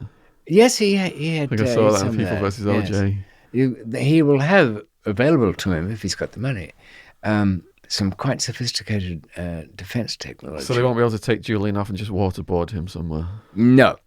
He will get probably fair treatment. I think really the Americans know they won't be plugging leaks, and punishing him by conviction won't mean very much. I think they'd be a bit like Thailand was in my extradition case, happy with the fact that their power, their reach is recognized and they were given their man.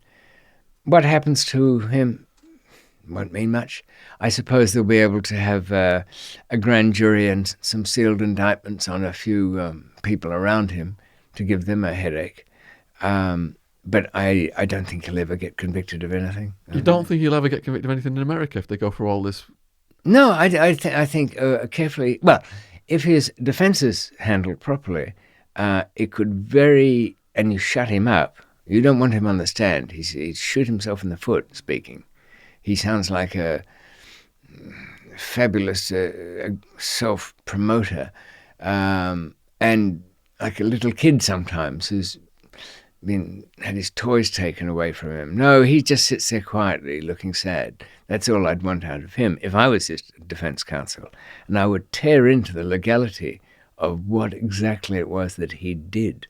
And you wouldn't brook any of this vagaries of conspiracy to. You tear that up. Well, because he's rocked so many boats in politics around the world, I think if they do get him over there, because they've made such big headlines out of it, that they'll give him a long sentence. I think the dice are loaded in the judicial system, and the government is the house. It is so, but even from your time, didn't you get the feeling that in America it's fair play to the richest dealer at the table? Somebody who is outfoxes, outwits, and has a more expensive team is generally awarded the prize, and the government is not necessarily the winner at the end of the day. And that, you say, yes, possibly, but that doesn't apply to national security issues. Yeah. Yes, you'd think that, but I think he might weaken to some kind of plea deal. I think because of the national security issues, it ratchets it up from the OJ level. But yeah, it probably end up in a plea deal. Trump, when he was battling Hillary for presidency, said, "I love WikiLeaks." But now he's saying, "Who's Julian Assange?" Poor old Donald. He's a unique personality, isn't he? But I think he's the president they deserve at the moment. Do you think Trump will do anything for Julian? No, I don't think he gives a toss one He's way just or expendable. another. I think it's usually a tradition for presidents on their way out. For example, if he doesn't win the election against, who is it, the old kind of respected guy at the moment, I'll think of his name.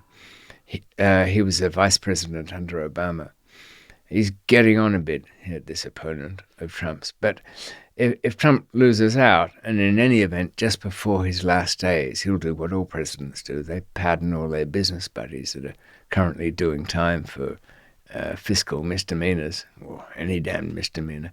Bill Clinton pardoned his coke dealing brother Roger. And Yeah. Roger was selling. I think he's buying coke from a DA agent, and he said, "My brother Bill's got a nose like a vacuum cleaner for this stuff." Yes, they give they give pardoning powers to their presidents there, and we have ours with Her Majesty, which is still there. But they're typically up for sale, aren't they? You make a contribution. The American Oh, the ones. American ones, Yeah. yes. I saw a documentary of Betty Windsor, Her Majesty, signing somebody's pardon, and she did bother to say, what did he do? Did he save a guard's life or something? A personal private secretary said, "Ma'am, I believe he did something of value, as far as I know." In other words, just sign the damn thing. So there's our take on Julian. David thinks he's going to put up a good defence, can possibly get out. There's not really a legal case against him. He is only a journalist after all. Freedom of speech for journalists. He's reported about crimes, yet he's the one doing the time. And I think because the Americans, it's so corrupt, possibility that they're going to try and make an example out of him and bury him alive in the federal system. So let's see where it goes in those two ways. Now, David has filmed today a world record on the podcast between parts 3 and 4 of his series. We've not filmed this long ever with anyone on one single day. We're looking at, we must be getting on for 5 hours now. So please support David, like I've said throughout these broadcasts. Please support David by going over to Amazon, buying his book, leaving reviews. His website's there. He's doing work in the south of London. He's got his own YouTube channel. If you've got more questions for future series, we were just about to go over to the Badlands of Karachi and Afghanistan. If you've got more questions, put them in the comments section. And people should know if they want more on your YouTube material and links, where it says show more, just under the description of what you're about to see. Click on that and a big panel drops down with lots of very interesting links on it. Yeah, and have you got anything you would like to say to the viewers before we have a hug? Well, the 5 hours has flown by, and the burrito you gave me for lunch has flown through. So I've enjoyed myself. I've enjoyed myself. And my heart was going like crazy during that escape stuff.